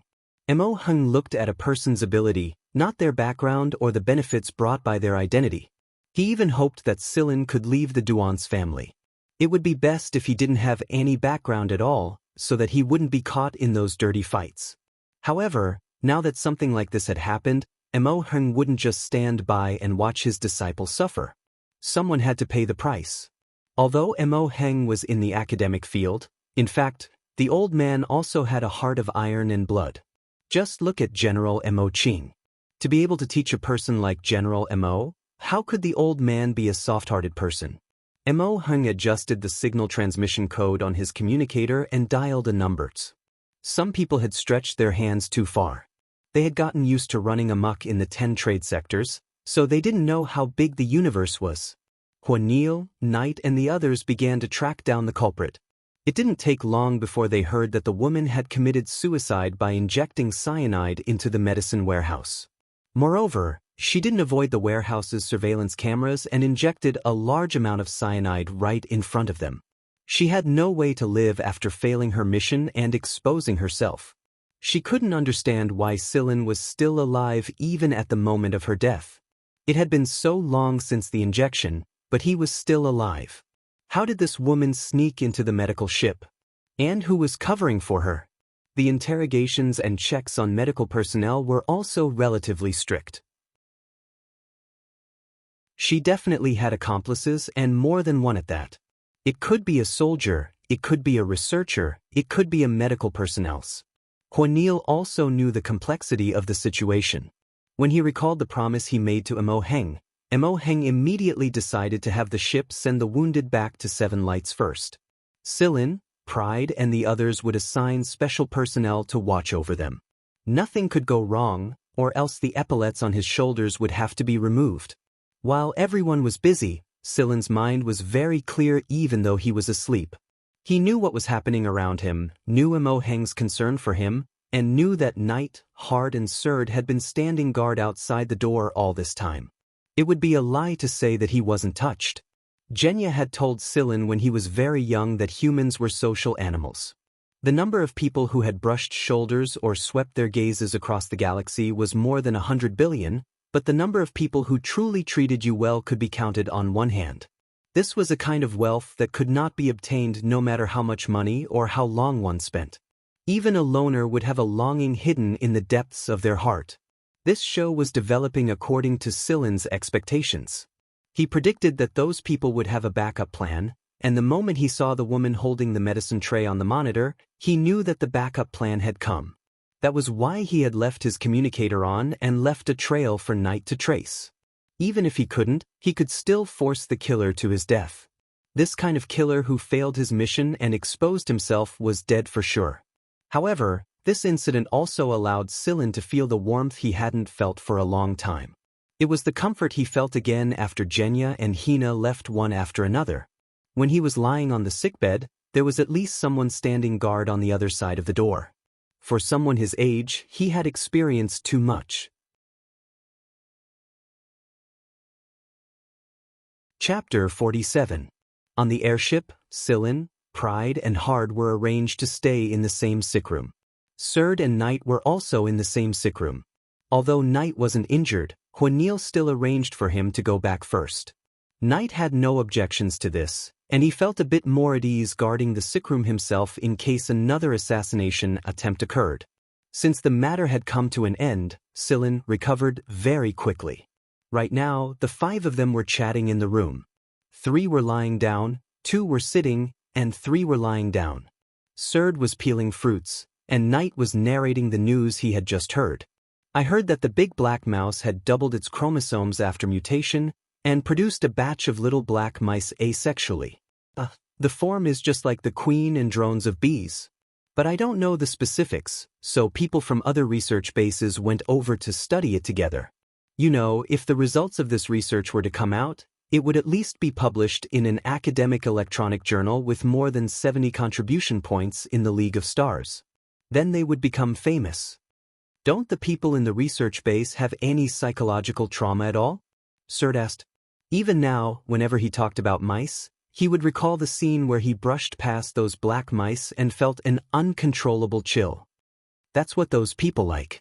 For example, if you were shot in the middle of an operation and managed to survive, would you be afraid of being robbed? Would you pick up a gun and participate in an operation next time?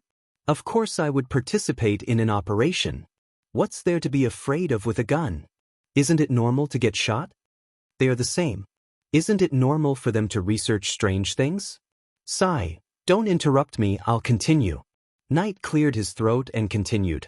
I heard that those black mice produced a certain enzyme in their mutated bodies that allows them to continuously breathe without oxygen for a period of time. This also explains why they could stay in the deep underground cavern for such a long time. Knight was a person who always had an I'm impatient look on his face when facing others, but he had a different attitude and was a lot more talkative towards those he acknowledged. Seeing Knight's I'm an expert look, Pride glanced sideways and snorted, what a shame. Oh ho, you have a problem with us, young master? Why don't you take a look at yourself? It's understandable that Silin and Hard were injured, but what about you? Young master useless burden? When he saw Pride glaring at him indignantly, Knight threw a grape at him. Don't tell me that you can't tell that the people in your group are special agents. It's precisely because I can tell that they are special agents that I don't want to be next to them. That's why you deserve to be scratched by the black mice. Was that something you could handle alone? Do you think you're a star-level hunter or a heavenly edict warrior? Use your brain more, or else you'll never catch up to your brother, Ji Feihong. If I can't become a heavenly edict warrior, do you think you can? At least I became one before you did, Knight said disdainfully. If it wasn't for Ji Feihong asking him to take care of him, would he even care about this idiot? When Surd saw that Pride was about to charge over and fight to the death, Surd immediately went up to mediate. Sillin was amused as he watched from the side. If Surd didn't step forward to mediate, Pride would probably get beaten up by Knight again. Similar incidents had already happened a few times. However, the Heavenly Edict warriors and star-ranked hunters that Knight mentioned caught Sillin's attention. There were countless hunters in the League of Stars, and those who stood at the top were awarded the title of Star, which was what Knight referred to as star-ranked hunters. Currently, in the hunter world of the League of Stars, there were a total of 6 people who held the title of Star. The leaders of the 4 great hunter regiments were all star-ranked hunters, and there were also 2 elusive loners. These 6 people were collectively known as the 6 Stars of Hunter. In the army, the Heavenly Edict warriors held the highest honor among warriors and were awarded the title of Heavenly Edict. However, they were too mysterious, and many things were classified as top secret by the army. To the public, they only existed in legends. Even the descendants of generals like Knight and Pride were not clear about them. They only knew that there were 4 of them. The 4 Heavenly Edict generals and the 6 Stars of Hunter were the lifelong goals of warriors and hunters in this era. Only after this mission did we realize the difference between students and the regular army. We still need to work hard, Hard sighed as he lay on his sickbed. Hearing Hard's words, Knight and Pride looked at Sillin at the same time without saying a word. Hey, what kind of reward do you think the school will give us after we return? Surd said expectantly. Reward? Knight rubbed his chin. It's either credits or money. However, we will record a military merit in our files. It may not be a lot, but it's at least an honor. It will be more useful if we mix into the army in the future. That's good enough. Military merit is enough. Hard grinned. When they arrived at Planet 7 Lights, the warship stopped at the space station and was transported by a spaceplane. They landed at the training division's special port. Sillin and Hard were pushed out in wheelchairs. Originally, Pride was supposed to be pushed as well, but he did not sit on it for the sake of his pride. A lot of people were already gathered at the training division's port, and some of 7 Lights' higher-ups were present as well. After all, this operation was due to the accident at 7 Lights research base. The students of the training division were all present, and so were Lung and C.I. Jincheng. However, Lung was winking at Sillin and pointing towards a certain direction with his chin. There was a very familiar long flying car parked there. After Sillin was pushed out of the spaceplane, a person walked down from the flying car. When Knight saw that person, he abandoned Sillin and retreated without any sense of loyalty. From the looks of it, he was trying to hide as far away as possible. When Sillin saw the newcomer, the corner of his lips twitched. Why are you here? Mo Hung looked at Sillin seriously from head to toe with a stern face. After confirming that he had recovered well, he raised his hand and pinched. At the training division's port, the students and school higher-ups who came to greet and comfort the wounded, and the people who came down from the space planes added up to several thousand people. Under the gazes of these several thousand people, Sillin was pinched and reprimanded by Mo Hung. Mo Hung's strong and vigorous voice could be heard in the huge port. There were a lot of seniors among the students who came here, and they had only seen Mo Hung's amiable appearance before. When had they ever seen Vice Headmaster Mo like this? Every single one of them fell silent. Just looking at Sillin's face pinched by Mo Hung was enough to make their faces hurt. However, the school higher-ups were surprised. Those who knew Mo Hung well knew that he would only pinch someone's face if it was someone he cared a lot about. Moreover, Mo Hung might look like he was reprimanding Sillin, but he was actually telling everyone else that this kid was under his protection, and they would have to go through this old man first if they wanted to touch him. 10 trade sectors. Inside a manor on a planet at Sector D that was not far away from the bustling city. Aflon was watering leisurely with a watering can, and behind him, Officer Safo was reporting the situation. Those families have suffered quite a bit from this incident. The military's seizure of supplies, the government's sudden investigation, the termination of business partnerships, and even the famous academics who were invited as guests have changed their minds. Aflon did not react much to the report. After he was done watering, he put down the watering can and wiped his hands with a towel Safo passed to him. Then, he said, triple his bounty this time. Then, the person responsible for contacting Seven Lights. Follow the original plan. All right, I'll get to it right away.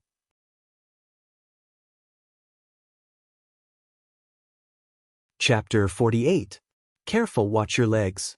Hey, be gentle. At Seven Lights Technology Development Zone's Research Division Hospital, Mo Hung was directing people to transfer Silin from the wheelchair to the hospital bed.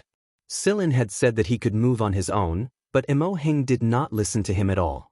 On one hand, he wore a look of disdain as if Silin was a troublesome person, and on the other, his hands were constantly directing the people carrying Silin to move as if he was afraid that Silin would bump into something. Silin wanted to cry but had no tears. In reality, he could kill 10 black mice with his bare hands right now without suffering a single injury, but who told him to pretend to be sick? Pretending to be sick was a very painful thing.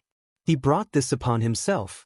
Although the medical equipment showed that Silin was completely able to leave the hospital, Mo Hung still forced Silin to continue recuperating for another 10 days, and no one was allowed to visit him during these 10 days. In reality, this was probably his punishment for Silin's sudden leave to participate in the training division's dangerous mission. Every day, Silin could only communicate with other people through the microcomputer. Seven Lights had an internal communication platform, and Silin's friend list only had 5 people: Knight, Lung, Ci Jincheng, Hard, and Surd. Although there were only 5 of them, the chat box was flashing non-stop every day. Today, when Silin woke up in the morning and turned on the microcomputer, several messages popped up. They were all talking about the same thing: the rat extermination mission that the 5 of them had participated in. Now that the matter over at the biochemistry base had been resolved, there was no longer a need to hide it any longer. Moreover, even if every student in the training division kept it a secret, some students who were not part of the training division could always inquire about it if they wanted to. Since the matter over at the base had been exposed, Silin and the other 5 students who participated in the mission had also been exposed. There were even people who had created a strength ranking for them. Silin opened the Seven Lights forum according to the forum address Knight left behind. As expected, the first few hot threads were related to them, and there were even pictures of the black mice at the top. There were a lot of replies below, some positive, some negative. Of course, there were also people who came purely to see the mice. As for the ranking of the 5, from 1st to 5th, they were Knight, Pride, Surd, Hard, and Silin. As for why the ranking was like this, there was a reason. Why were Hud and Silin at the end of the line? When they got off the spaceplane that day, only the 2 of them were sitting. Hard was discharged the next day, but Celine had to wait a few more days. That was why he was the last one in line. Pride should be thankful that he insisted on not sitting in a wheelchair that day. Otherwise, he would have died of depression if he had to queue behind Surd. However, the more Silin read, the more ridiculous the content became. Where did it start to stray from? This was due to the person on the 1626th comment, Bain. As soon as this person replied, the comments below began to go astray until they had nothing to do with the content of the post. This was probably what Knight and the rest wanted Silin to see. This is what the old man said: "Actually, I'm more optimistic about the 5th one." As a result, the people below began to reply, and judging from the time, the speed at which they replied was extremely fast. In less than a minute, more than 5 pages were filled. Surprise appearance of Beauty Sa. Beauty Sa, did you see the vow of true love I wrote to you 57 days, 12 hours, 38 minutes and 3 seconds ago? Is this the legendary Beauty Saw? Could it be that Beauty Saw is interested in the fifth brat? What? Beauty Saw is interested in the fifth brat. Beauty Saw, have you already given your heart to the fifth brat? Breaking news, Beauty Saw has a crush on a first-year junior. Which bastard is the fifth? Drag him out and strip him. Sillin was speechless. He really admired their ability to twist words.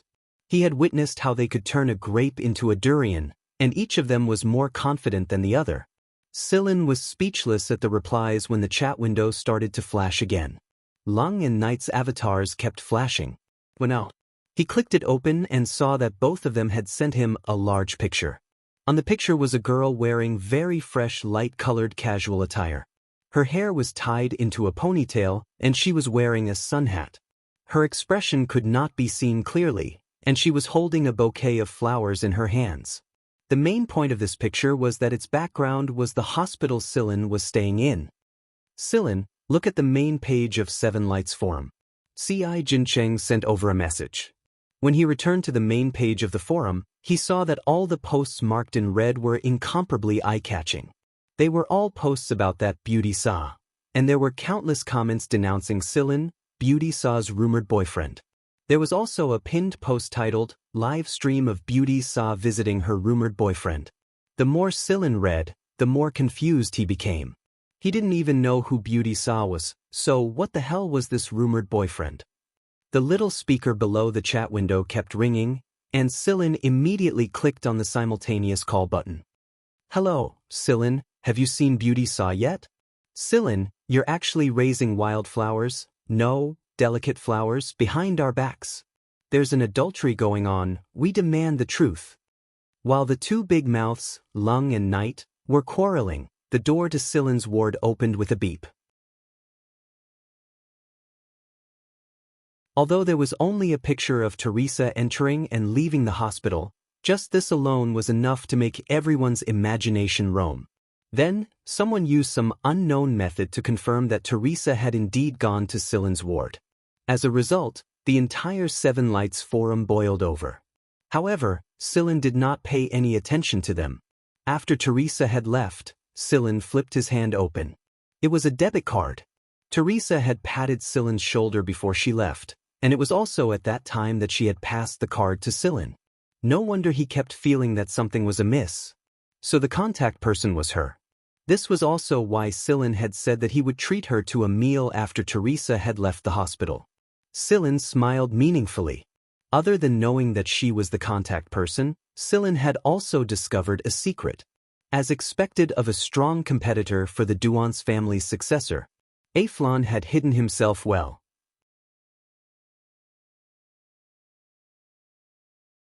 Chapter 49. Sillin was finally allowed to leave the hospital by Mo Heng, and he even wrote a touching and incisive 10,000-word self-criticism. But in the 10,000-word self-criticism, there wasn't a single sentence such as never again that Mo Heng really wanted to read. In Mo Heng's words, this was a machine without a core component. One word trash. However, although the self-criticism was a little trash, Mo Heng still framed it and hung it in his office. Every time Sillin went over to submit a mission, Mo Heng would point at the self-criticism on the wall and blah blah blah blah. Of course, this was a story for another time. When Sillin left the hospital and returned to the hostel, the door behind him was closed the moment he entered. There were 3 chairs in the living room, and 3 people were sitting on them. They were in the posture of a tripartite hearing. The trio who were usually too busy to return to the hostel were all present. C.I. Jincheng was playing with the control panel in his hand. If Sillin were to run out right now, he would probably be attacked by some unknown substance. Knight was moving his wrists and pressing his fingers loudly. Lung was smiling wickedly at the side. Severe punishment for confessing, or resistance to streaking. Choose one. Sillin looked at the trio, calmly dragged over a chair and sat down facing them. I choose C, you bastard. The trio rushed up and pressed Sillin down, strangling him. Hurry up, what's your relationship with Beauty Saw? Beauty Saw's supporters are already at our doorstep. Look, they even threw rotten eggs. Lung pointed at a yellow spot at the window and complained. Bullshit, There's actually someone in Seven Lights who dares to bully you? That was obviously thrown out when you were trying to fry an egg. There's even oil on it. Don't think I don't know. Be gentler, my neck is going to break if you keep strangling me. I'll talk, alright? After finally freeing his neck and catching his breath, Sillin explained the cause and effect. A long while later, Knight asked suspiciously, is it really because of Professor Mo and Professor Lin that she knows about you? Ask her if you don't believe me. Lung looked thoughtful. So you're saying that you're the closest to the water, right? It's the right time, the right place, and the right people. If you still can't get it, you'll be too weak. Knight also came over mysteriously. What did you guys do in those 5 minutes? Chatting. What else? Still chatting. After trying hard to discern Sillin's facial expressions, the three of them said in disappointment, what a talent. Speaking of which, when the students on the Seven Lights forum dug out Sillin's identity and background, there were indeed some who gave up. In terms of looks, Sillin was certainly not bad. His temperament would definitely make people's eyes light up. In terms of status and background, he was a member of the Duance family, and his father, Aflon, was on the rise recently, and the position of heir was not far away. At that time, he would be the crown prince of the Duance family.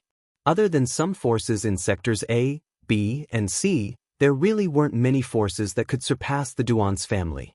In terms of talent and learning, he was Elder Mo's student. How could he have become Elder Mo's student if he didn't have some ability? In terms of strength, there was no need to even mention this guy. He had carried guns and killed rats before, and his individual combat strength was ranked top 5 in the training division. How could he compare? Therefore, more people were inclined towards watching the show and gossiping. The next day, Sillin took his hoverboard and prepared to go out. The trio eating breakfast looked at him at the same time. Today is the weekend. There's no class. I'm treating Teresa to a meal today. Sillin was fairly frank. Fuck. Animal. The trio took out a bunch of tools the moment Sillin's front foot left the hoverboard. Reception is normal. Let's test the satellite surveillance. Let's see how that Sillin guy picks up a beauty this time. Sillin knew that the 3 scumbags in the hoverboard would not be idle, but he did not plan to avoid them. After buying a few things on the way, Sillin came to a forest outside the school zone and arrived at the agreed place with Teresa. Teresa was already waiting there. She was still dressed in simple and elegant attire, and she looked exceptionally harmonious when combined with the surrounding scenery. Sorry to keep you waiting. Sillin put away the hoverboard and took out the food he just bought. It's fine. I purposely came early. It did surprise a lot of people to come to the forest area for a picnic instead of a restaurant. Why did he say that it was a lot of people? Other than the 3 idiots in Sillin's hoverboard, there were even more people who were tracking Teresa. However, be it from the satellite or using binoculars from afar, the dense forest was their biggest obstacle. They could not see clearly even if they used a fluoroscope. Therefore, they could only see 2 people sitting there, enjoying their picnic and chatting happily while watching the flowing stream. There were already a lot of photos posted on the Seven Lights forum. Although they were separated by a large patch of leaves, one could still see the 2 people sitting by the stream. They could not help but let their imaginations run wild. Inside Sillin's hoverboard, Lung complained incessantly, Sillin is so cunning. He actually went to such a remote place. The image is blocked by the leaves. We really should install a bug on that guy. Of course, Lung was only saying it casually. They also knew that there was a limit to everything. Moreover, C.I. Jincheng was the one who threw the tracker into Sillin's bag in broad daylight, and Sillin did not say anything about it. This proved that he was not trying to hide his tracks at all. They must be talking about a beautiful life and a romantic future. Many people thought so, but in reality, the topics Sillin and Teresa were talking about had absolutely nothing to do with romance. Since this incident dealt a huge blow to the opponent, Mr. Duance Aflon has paid 3 times the reward. I believe that it will not be any less for the next 2 months. Teresa said, my mentor, Professor Mo, has taken action? Not only that, your 3 roommates have all taken action. The military, business, government and academia have all given some pressure. I heard that the assassin organization has also been put on a wanted list, and they have been thinking of taking revenge on their sugar daddy recently. Sillin smiled when he heard this and said nothing. Although the suppression from many sides will make those people restrain themselves a little, Mr. Aflon told me to tell you that some people from the Duance family might take this opportunity to make a move. This way, they can shift the blame onto those unlucky bastards, so you should be careful for the time being. However, I think that Mr. Aflon is worrying too much. With your abilities, there is absolutely no problem for you to deal with these people. You really think highly of me? Sillin turned his head to look at that little stream. Unlike the purely man-made streams of planet Brown Earth, this place had a beauty that leaned towards nature. There was even a crab under that rock. When he was young, he would often go to the stream that was slightly further away from the slums to play with Hina, but there was nothing else there other than rocks and water. Hina even said that there was no life in that stream, and that if she could one day see an overflowing stream with all kinds of little fishes, prawns and crabs on TV, she would definitely be very happy. Sillin touched the pendant hanging in front of his chest inside his clothes. Do you see it? Hina, there are crabs here. This stream is alive, and we will see even more lively streams in the future. Who are you thinking of? Teresa asked. In that instant just now, the gentleness in Sillin's eyes seemed to be able to drown a person in it. I'm thinking of crabs. Sillin stretched his back. Is there anything else? I'll tell you when I receive news in the future. As long as you remember the payment, you will absolutely not be left out of this. Let's end our meeting here. I see that you're getting impatient as well. Let's give each other a goodbye kiss before we leave. When she was done, Teresa leaned forward and leaned toward Sillin. On the screens of many Seven Light students, they saw Beauty Sa and Sillin lean towards each other. The distance between them grew closer and closer, and then, fuck! The tree leaves blocked it. Lung pointed at the tree leaves that blocked the screen and said angrily, I'll give anyone who cuts down that bastard tree 100 million. At the same time, in another room, Ling Long crushed the 5th microcomputer of the day. Everyone knew that the duo had kissed. Did they really kiss? It was true. But it was just the face. Teresa had only kissed Sillin's face, but due to the effect of the tree leaves, everyone took it for granted. Teresa's grasp of the angle was very good. She knew exactly which direction they would be monitored from. After cleaning up the things on the ground, Sillin displayed his hoverboard. Teresa pressed the key button, and a flying car flew up not far away. Its color turned from green to white. It was the camouflage color she used earlier. Do you need a ride? Teresa asked as she sat inside the car. No thanks. It was a pleasure doing business with you. Remember the payment. It was a pleasure doing business with you. Both parties left in 2 different directions. However, Sillin flew along the stream for a while longer, and not many people paid attention to him anymore. Knight and the others also opened the forum and looked at the posts. The entire Seven Lights forum was filled with hot posts regarding Sillin and Teresa. There were pictures and the truth. The moment Sillin entered the room, Knight and Lung threw down their microcomputers and ran towards him. Kid, hurry up and tell us the crucial part of today's. Fuck, crabs, where did you get these crabs? They're so fresh. Knight and Lung did not care about the picnic kissing incident any longer. The duo rubbed their hands around a big bag of crabs. C.I. Jin Cheng. These 2 gluttons. That night, while everyone else in Seven Lights was spitting saliva around the forum, the 4 people in Sillin's room were happily eating crabs around the table.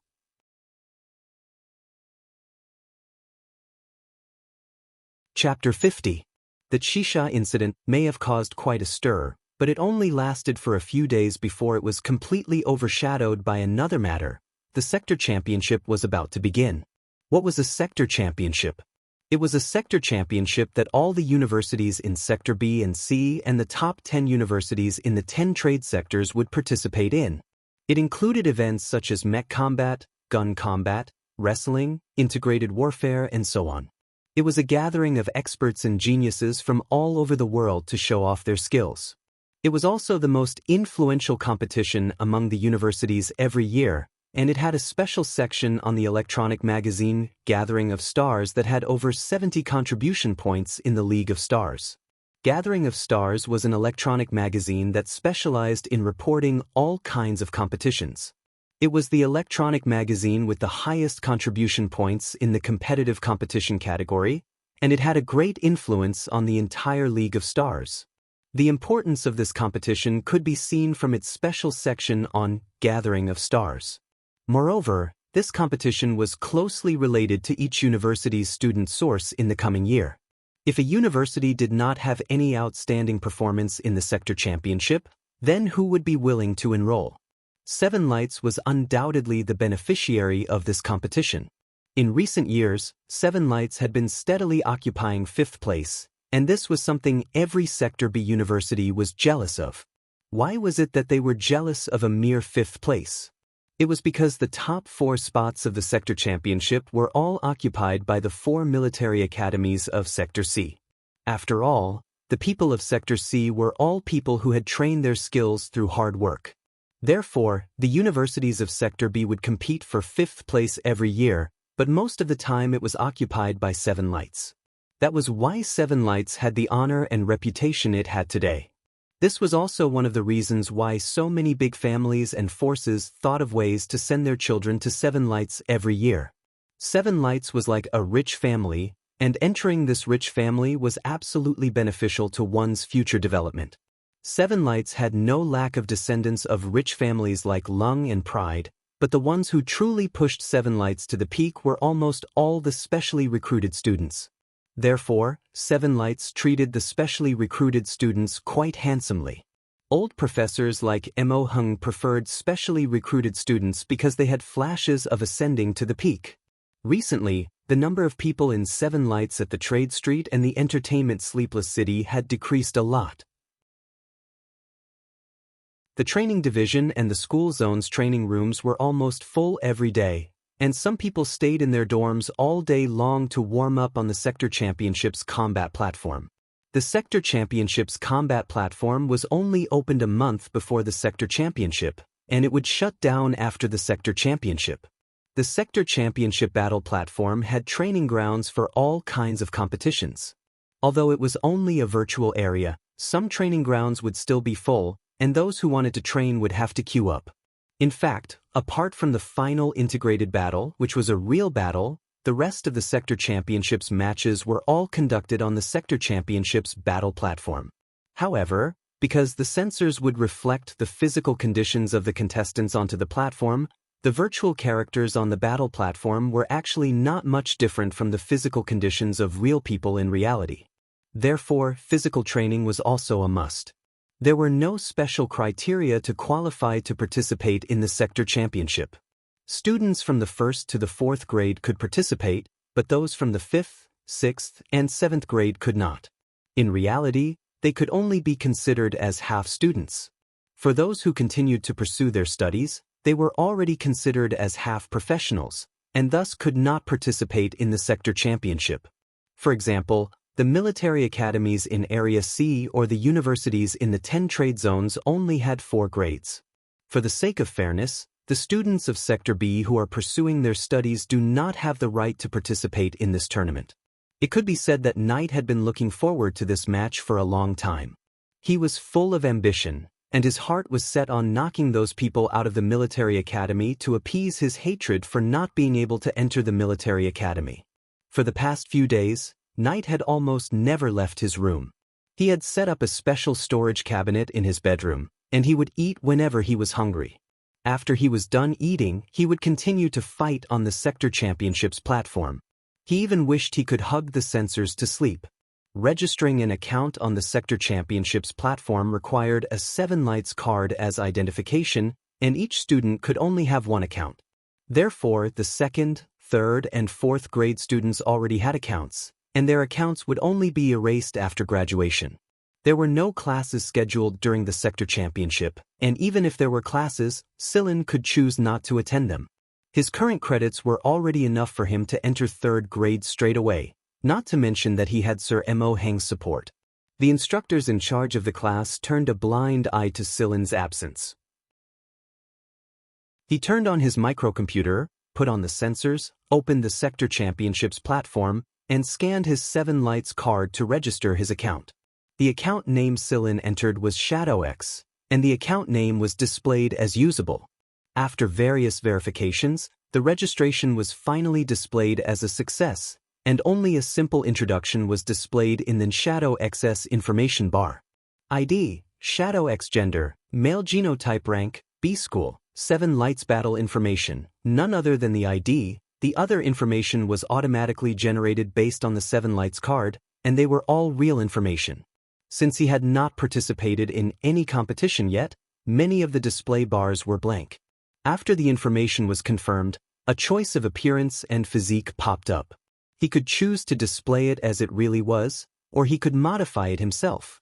The initial appearance that popped up was very similar to a kind of housework robot that Mo Heng and the others had created. It looked very common, and there was nothing special about it. However, Mo Heng had always liked to add extra beautification and modification to robots, and Silin was too lazy to do so many unnecessary things. It wouldn't affect his participation in the sector championship anyways. The reason why Silin participated in the sector championship was originally just to see the geniuses from all over the world, and to improve himself from the fights. He didn't think that it was necessary for him to fight for a place. After all, even if he did fight for first place, it would only belong to Silin Duance and not him. However, Silin had still underestimated the importance people placed on face engineering. When Silin finished registering and officially walked into the Sector Championships platform, the first thing he heard was, "Fuck. This guy is actually running naked on the Sector Championships platform." Therefore, the first day Silin entered the Sector Championships platform, he appeared on the homepage of the Sector Championships forum, sudden appearance of a naked man. ShadowX had already become known before he had even started a single match. There were even some 7 Light students who accused ShadowX of losing the school's face and tarnishing its reputation. Silin was very speechless. It wasn't like this robot was showing its dick, and it looked just like those anthropomorphic housework robots that usually ran around the streets. Since the system had set up such a generic robot option, then it must have been chosen by someone. Naked my ass. Moreover, whether or not it was tarnishing the school's reputation was earned through fighting, not words. Silin paid no more attention to those bored people. He decided to find someone to spar with first and familiarize himself with platform combat. Coincidentally, there was also a person who had just finished registering and walked out of the newbie area at this time.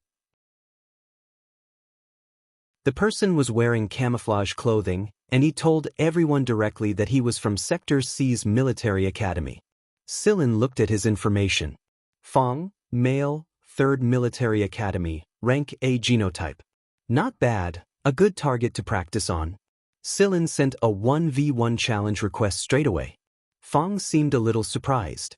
He was challenged the moment he came out, and it was by a rank B genotype non-military academy student no less. Why did he dare to challenge him, a military academy's rank A genotype? Generally speaking, there were many times when rank B genotype military academy students would tie or even win against non-military academy rank A genotype non-military academy students. It was no wonder that Fong was so surprised. Fong's first reaction was that this kid's brain had gone haywire, but it would be too embarrassing to refuse. After all, this was the first challenge request on the Sector Championships platform. Therefore, Fong pressed the accept button.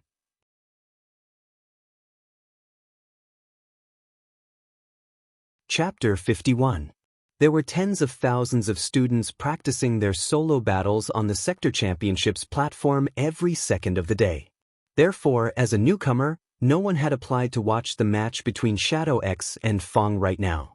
Moreover, since they were newly registered accounts, the to's followed and followed sections were both blank, so no one could know about their match in time. Those who posted about the streaking incident on the forum's front page would not follow ShadowX.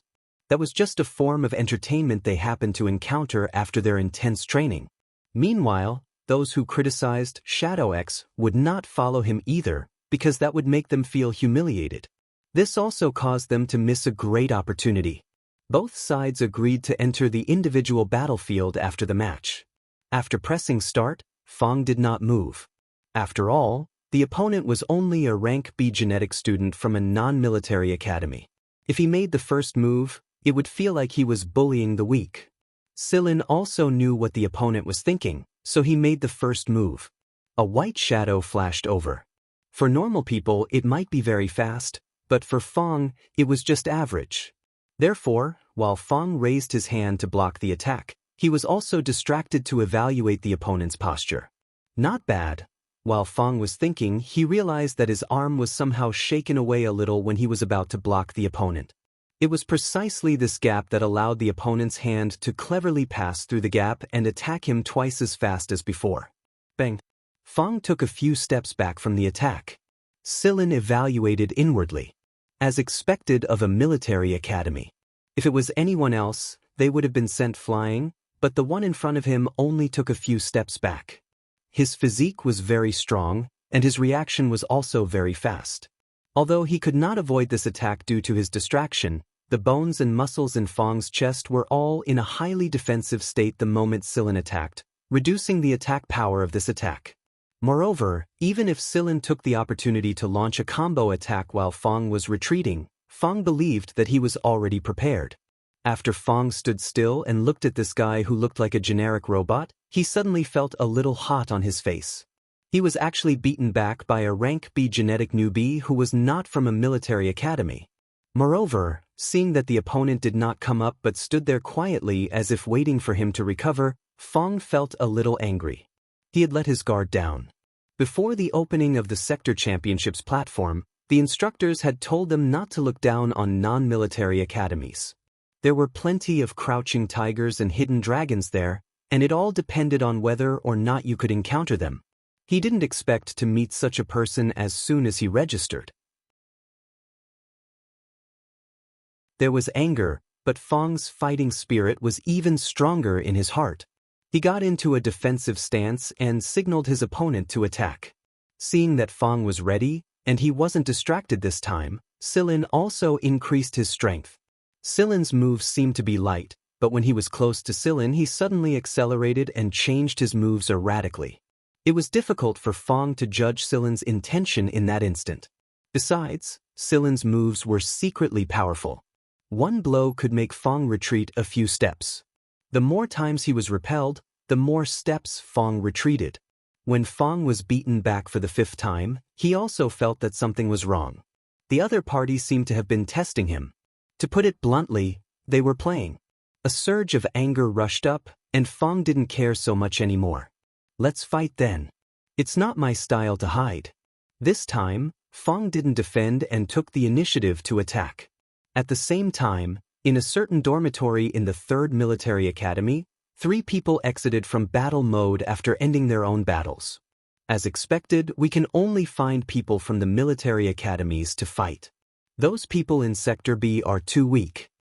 One person complained. You're still looking for people in Sector B?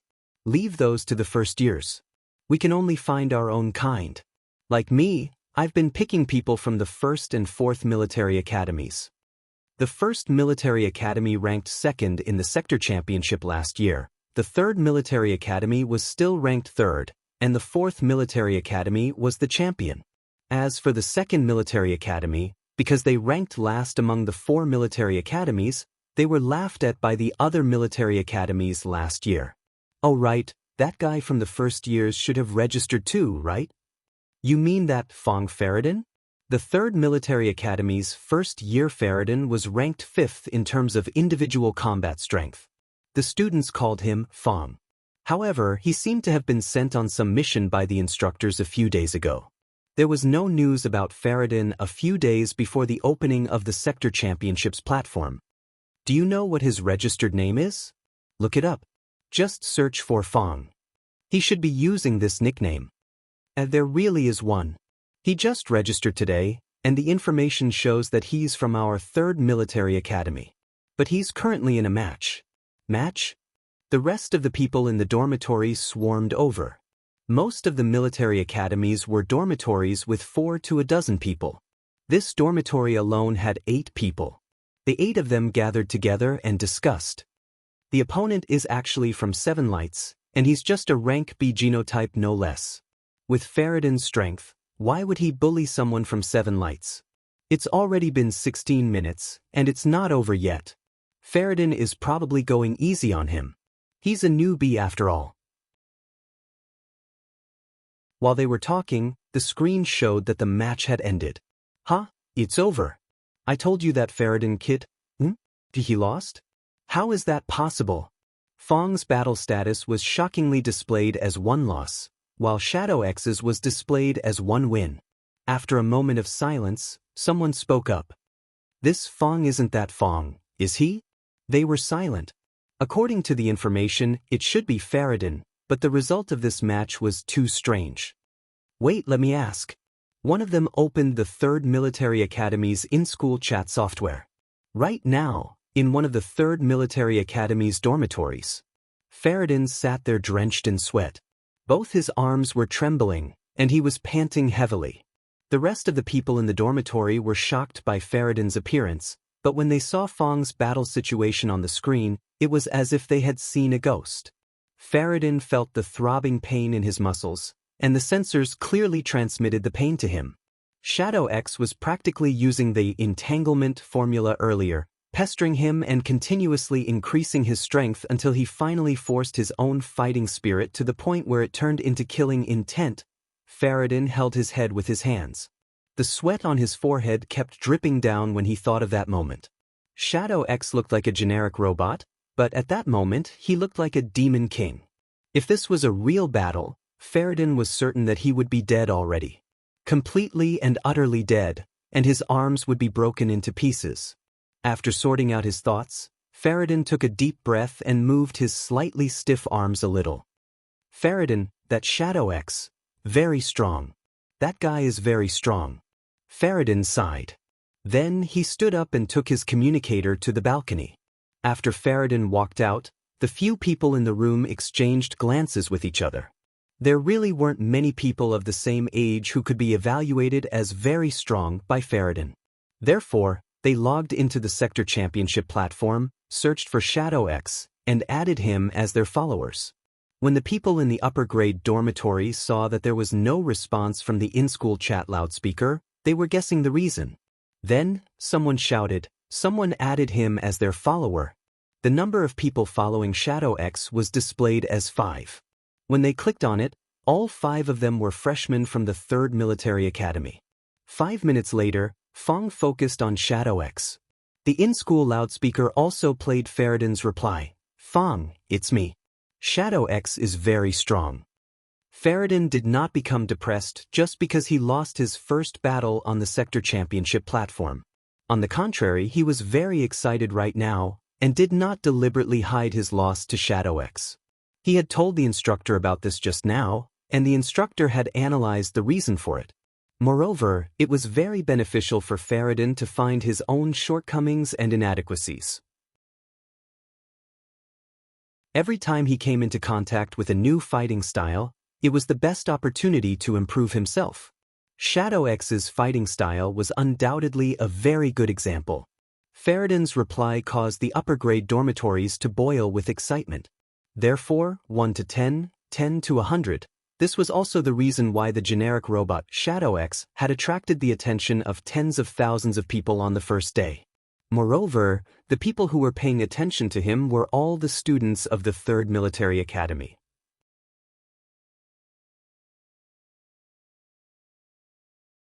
Chapter 52. Sillin had frequently received challenge requests from Military Academy students after the Fong's battle, but he only accepted one challenge every day because he didn't have that much time. Although the Sector Championship was a relatively important competition to many people, it was not even comparable to a tiny spare part to his mentor Mo Heng. Other than Mo Heng, there were also some people like C.I. Jincheng and Lung who did not place much importance on the Sector Championship. C.I. Jincheng had gone on a business trip to the communication base at a nearby asteroid, while Lung had gone to manage his business.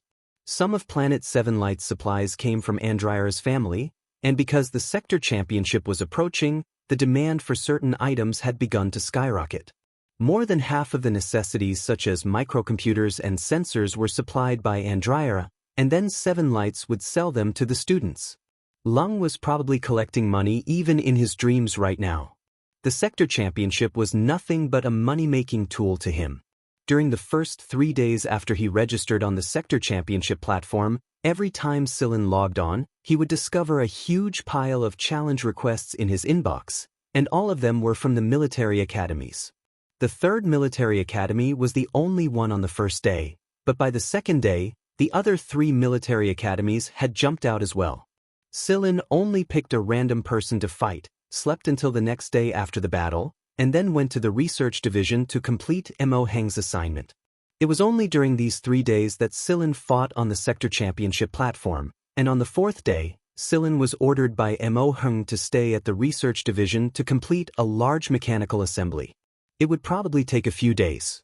In Mo Heng's words, "Isn't it just a warm-up before the match? Why are you messing around with those people? Hurry up and get down to business." This was one of the rare tactful words from Sir Mo. If he was a little more direct, those hot-blooded students fighting passionately on the sector championship platform would probably bang their heads against a wall and die. Because once, Silin heard Mo Heng mutter, "No matter how hard I work, I'm still only number 5. Just like that, Silin temporarily left the sector championship platform and threw himself wholeheartedly into Mo Heng's great mechanical plan. In other words, it had only been 3 days since Silin logged onto the sector championships platform. He had challenged 1 person and accepted 2 challenges. In total, he had 3 matches, and his record was 3 wins and 0 losses. 3 wins and 0 losses. There was nothing special about him just by looking at his battle record. There were plenty of people with over 100 wins and 0 losses on the sector championship platform, but what was special was that there were 2 special characters among the 3 people Silin had fought. One was the first person he had challenged in the 3rd Military Academy who was ranked 5th in terms of individual combat strength, Faradin ID Tusk. The other was the fellow from the 4th Military Academy with the ID Invincible Champion whom Silin had randomly drawn. He wasn't a new student. It was precisely because of these 2 that the number of people from the 3rd and 4th Military Academies who challenged Silin in the following period of time was exceptionally high. Of course, Silin did not know about these recent events, at least. When he was assembling his machinery, he did not have the time to think about the sector championship. Silin was not currently working in his own workshop, but in Mo Heng's large workshop. At this moment, Silin was staring blankly at the piles of sorted parts all by himself. So many. Mo Heng was sitting leisurely on a chair not too far away, his legs propped up on the table, and he picked up a cup of tea to taste. "As punishment for you taking leave for no reason before, I'll leave these to you. There were originally 10 parts waiting to be assembled, but Master has specially picked the most complicated one. See how much Master loves you." Mo Heng said in a hurried tone of kowtowing and thanking Master for his kindness. "Take leave for no reason, my ass." The corner of Silin's mouth twitched. "Master, you really hurt me to death." Silin emphasized the word hurt. "Of course, who asked you to be my disciple?" Ever since Silin found out that being a research assistant in the circle was almost equivalent to being a disciple, and a true disciple at that, Silin felt that his future was filled with parts. "What are you still standing there for? Hurry up and get to work. Don't think I don't know that you ate 3 big bowls of rice, a pot of noodles, and a plate of roast chicken for breakfast. You have all the strength you need right now, kid. Also, as my supervisor, don't even think of slacking off. If the overall accuracy can't reach 96% of the theoretical value, then dismantle it and start over again." Mo Heng patted the monitor next to him. The program had already been set up, and it was just waiting for Silin to start calculating the overall accuracy. Silin looked at Mo Heng helplessly. "Thank you for your grace, Master." "You're welcome." If the students outside saw Mo Heng's appearance, their jaws would definitely drop. At this moment, Mo Heng was completely devoid of his usual amiable smile and the steady temperament of a senior professor. Vice Headmaster and Ting described Mo Heng like this as a senior academic consultant. Silin arrived in front of the piles of parts and gave them a cursory look. First, he had to assemble the parts that had already been categorized into components, and there was a certain order to the assembly of these components. He had to choose which pile to assemble first and which pile to assemble next so that he could save more time during the assembly later on. With just a glance, Silin could see the best assembly order for these piles of parts. After choosing a pile, he began to assemble them. Emoheng nodded in satisfaction. His disciple was still better than Silin. Not even the disciples of those old fellows had eyes as good as Silin's. Every knuckle, every muscle, and every joint had just the right amount of strength and precise timing. There were no unnecessary movements, but it was as if they were looking at a perfect work of art that they couldn't take their eyes off of. The feeling it gave off was that a part could be assembled with the slightest movement of a finger. It was incomparably easy. In reality, there were multiple movements happening at the same time in that instant. It was just that it was difficult for a normal person's vision to capture them. Every time Emoheng watched Silin assemble, he would have the feeling that the golden point was right in front of him. It was a wonderful feeling. Silin was Emoheng's hope, his hope to make contact with that legendary light. The monitor next to Emoheng showed that his overall accuracy had reached 96% of the theoretical value. This was a very difficult feat to maintain, and even the great teachers of Seven Lights might not necessarily be able to maintain such high overall accuracy for a long period of time. This was the difference between constitution and concentration. For a mechanical engineer, constitution was also an important factor. Every time Silin assembled, he felt that he should be able to assemble faster and have higher overall accuracy. But no matter how hard he tried, his overall accuracy could only stay at 96%. It was like a transparent barrier. He could see the other side, but he couldn't jump over it. Forget it. I can't force this kind of bottleneck either.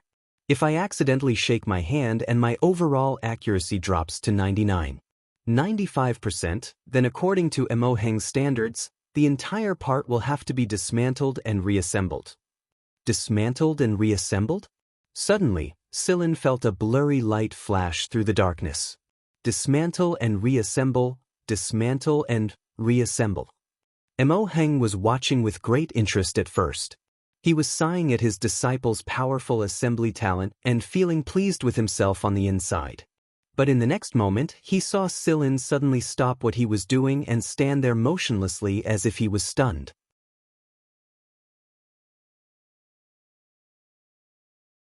Chapter 53. Emoheng did not disturb Silin. Silin must have thought of something. Sometimes, as long as a fleeting idea was grasped again, it would be very beneficial to personal progress. Such an opportunity could only be encountered. Of course, he hoped that Silin was really inspired and not hungry again. If that was the case, Emoheng would not be able to resist throwing the cup at him. Silin stayed there for a few minutes. Then, he put down the parts he was still holding and put aside the parts that were almost assembled. He took out the combination tool knife and began to dismantle the parts one by one. Until now, Silin had only assembled and had not really dismantled any machinery. Therefore, when he was thinking, he always felt that something was missing.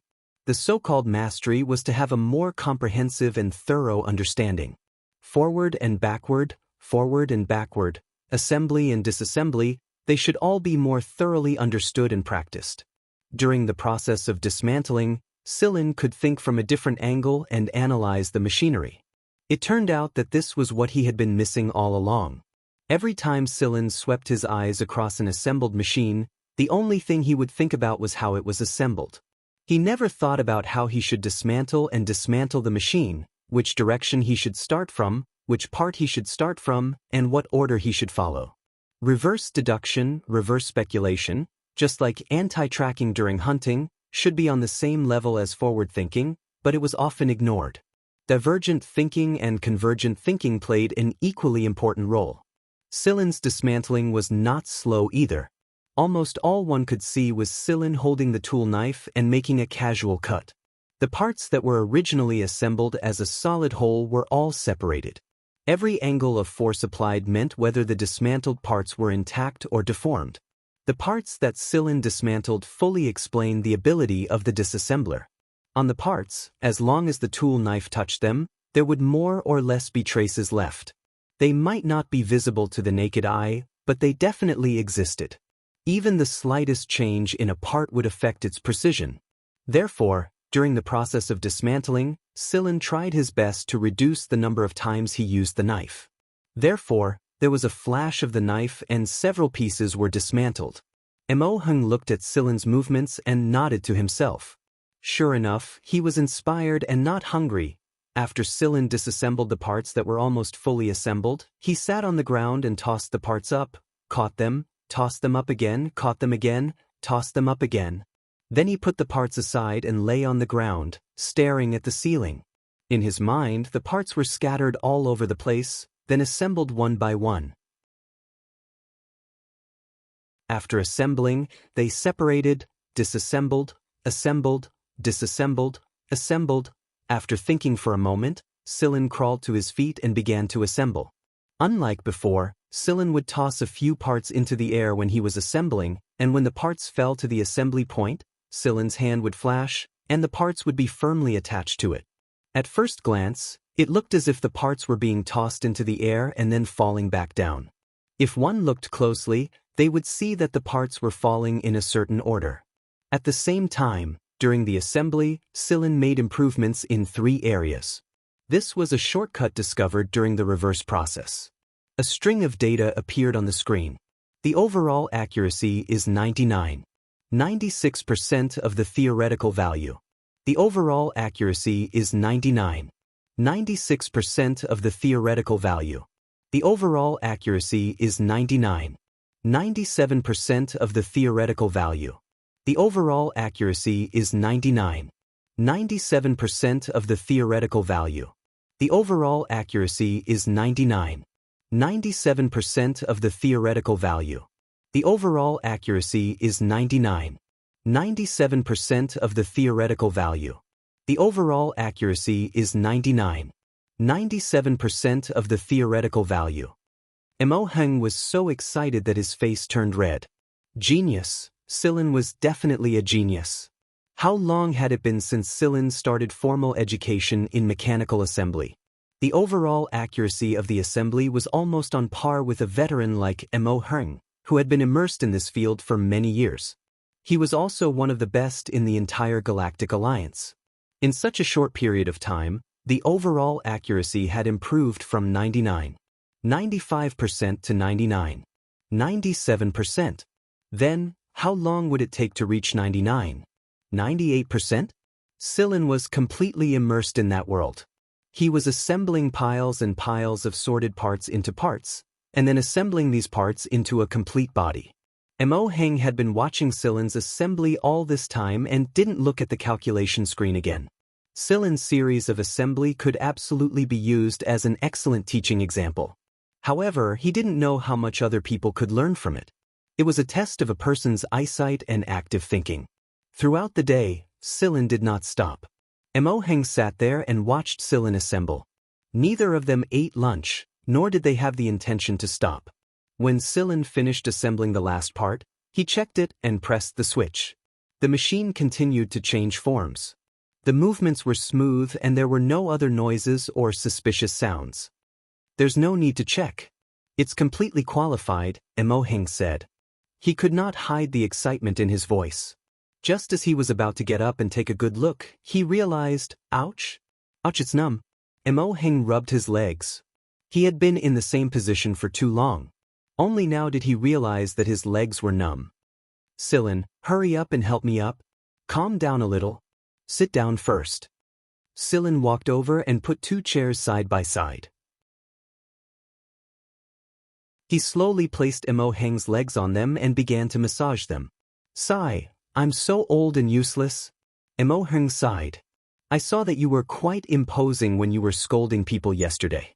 Those mentors couldn't even lift their heads." Yesterday, Sillin had coincidentally seen the scene of Mo Hung scolding those mentors. That was called imposing and forceful. It felt like he was exuding the aura of a king. Those mentors who were usually arrogant in front of the students all had their heads almost buried in their crotches. Mo Hung raised his head. "That's called temperament. It's innate temperament. Even if you still have the aura of a king, You can't forget to eat and sleep when you're working, can you? I heard that you often stay in the workshop, working for several hours at a time. This is called professionalism, Mo Heng said with a face full of righteousness. Yes, professionalism. Hey, you brat. Mo Heng reached out and pinched Silin's face. What's with that look of disdain? How would I dare? But even machinery needs maintenance, not to mention people. You better be careful. As the pillar of the research division, you have to last. Otherwise, I'll be in trouble if no one looks after me. Tizke, you little brat. Mo Heng scolded jokingly. After pinching Silin's face hard, he waved his hand. Alright, it's not numb anymore. I'll take a look at the machine first. Mo Heng walked around the machine that Silin had already assembled, carefully examining the finished product in front of him. Master, I want to take a vacation. I'm exhausted today. Permission granted. Vacation. Mo Heng's eyes were still shining as he walked around the machine, reaching out to check it from time to time. Master, I want a raise. After coming to the research division, other than the fixed salary of an assistant, Silin received extra income for every completed mission. This extra income was naturally paid by Mo Heng. All right, a raise. Mo Heng agreed readily. 3 times the salary. No problem, 3 times. And, hurry up and go eat. Seeing that Mo Heng was still not ready to leave, Silin ordered food and had the robot send it over. Of course, Mo Heng paid for it. After eating with Mo Heng in the break room of the workshop and discussing his thoughts on assembly, Mo Heng told Silin to just sleep there. In Mo Heng's heart, the only people who stayed in Mo Heng's break room were his son and grandson. Silin was the third, which showed how important Silin was to Mo Heng. Mo Heng's workshop and office both had special break rooms, and because of Mo Heng's high position, the break room was fully equipped, so Silin did not refuse. He took over Mo Heng's break room, ate dinner, took a nice bath, and slept comfortably for 2 days. Silin slept soundly, but little did he know that the Sector Championship platform was in an uproar. You're tuning in to the Passion Pages YouTube channel. We're so grateful for your support, and don't forget to subscribe to join us on this incredible journey through captivating stories. Your generosity through donations truly makes a world of difference, as it's the primary source of revenue that allows me to expand and enhance this channel for you. Thank you from the bottom of my heart for being a part of this adventure.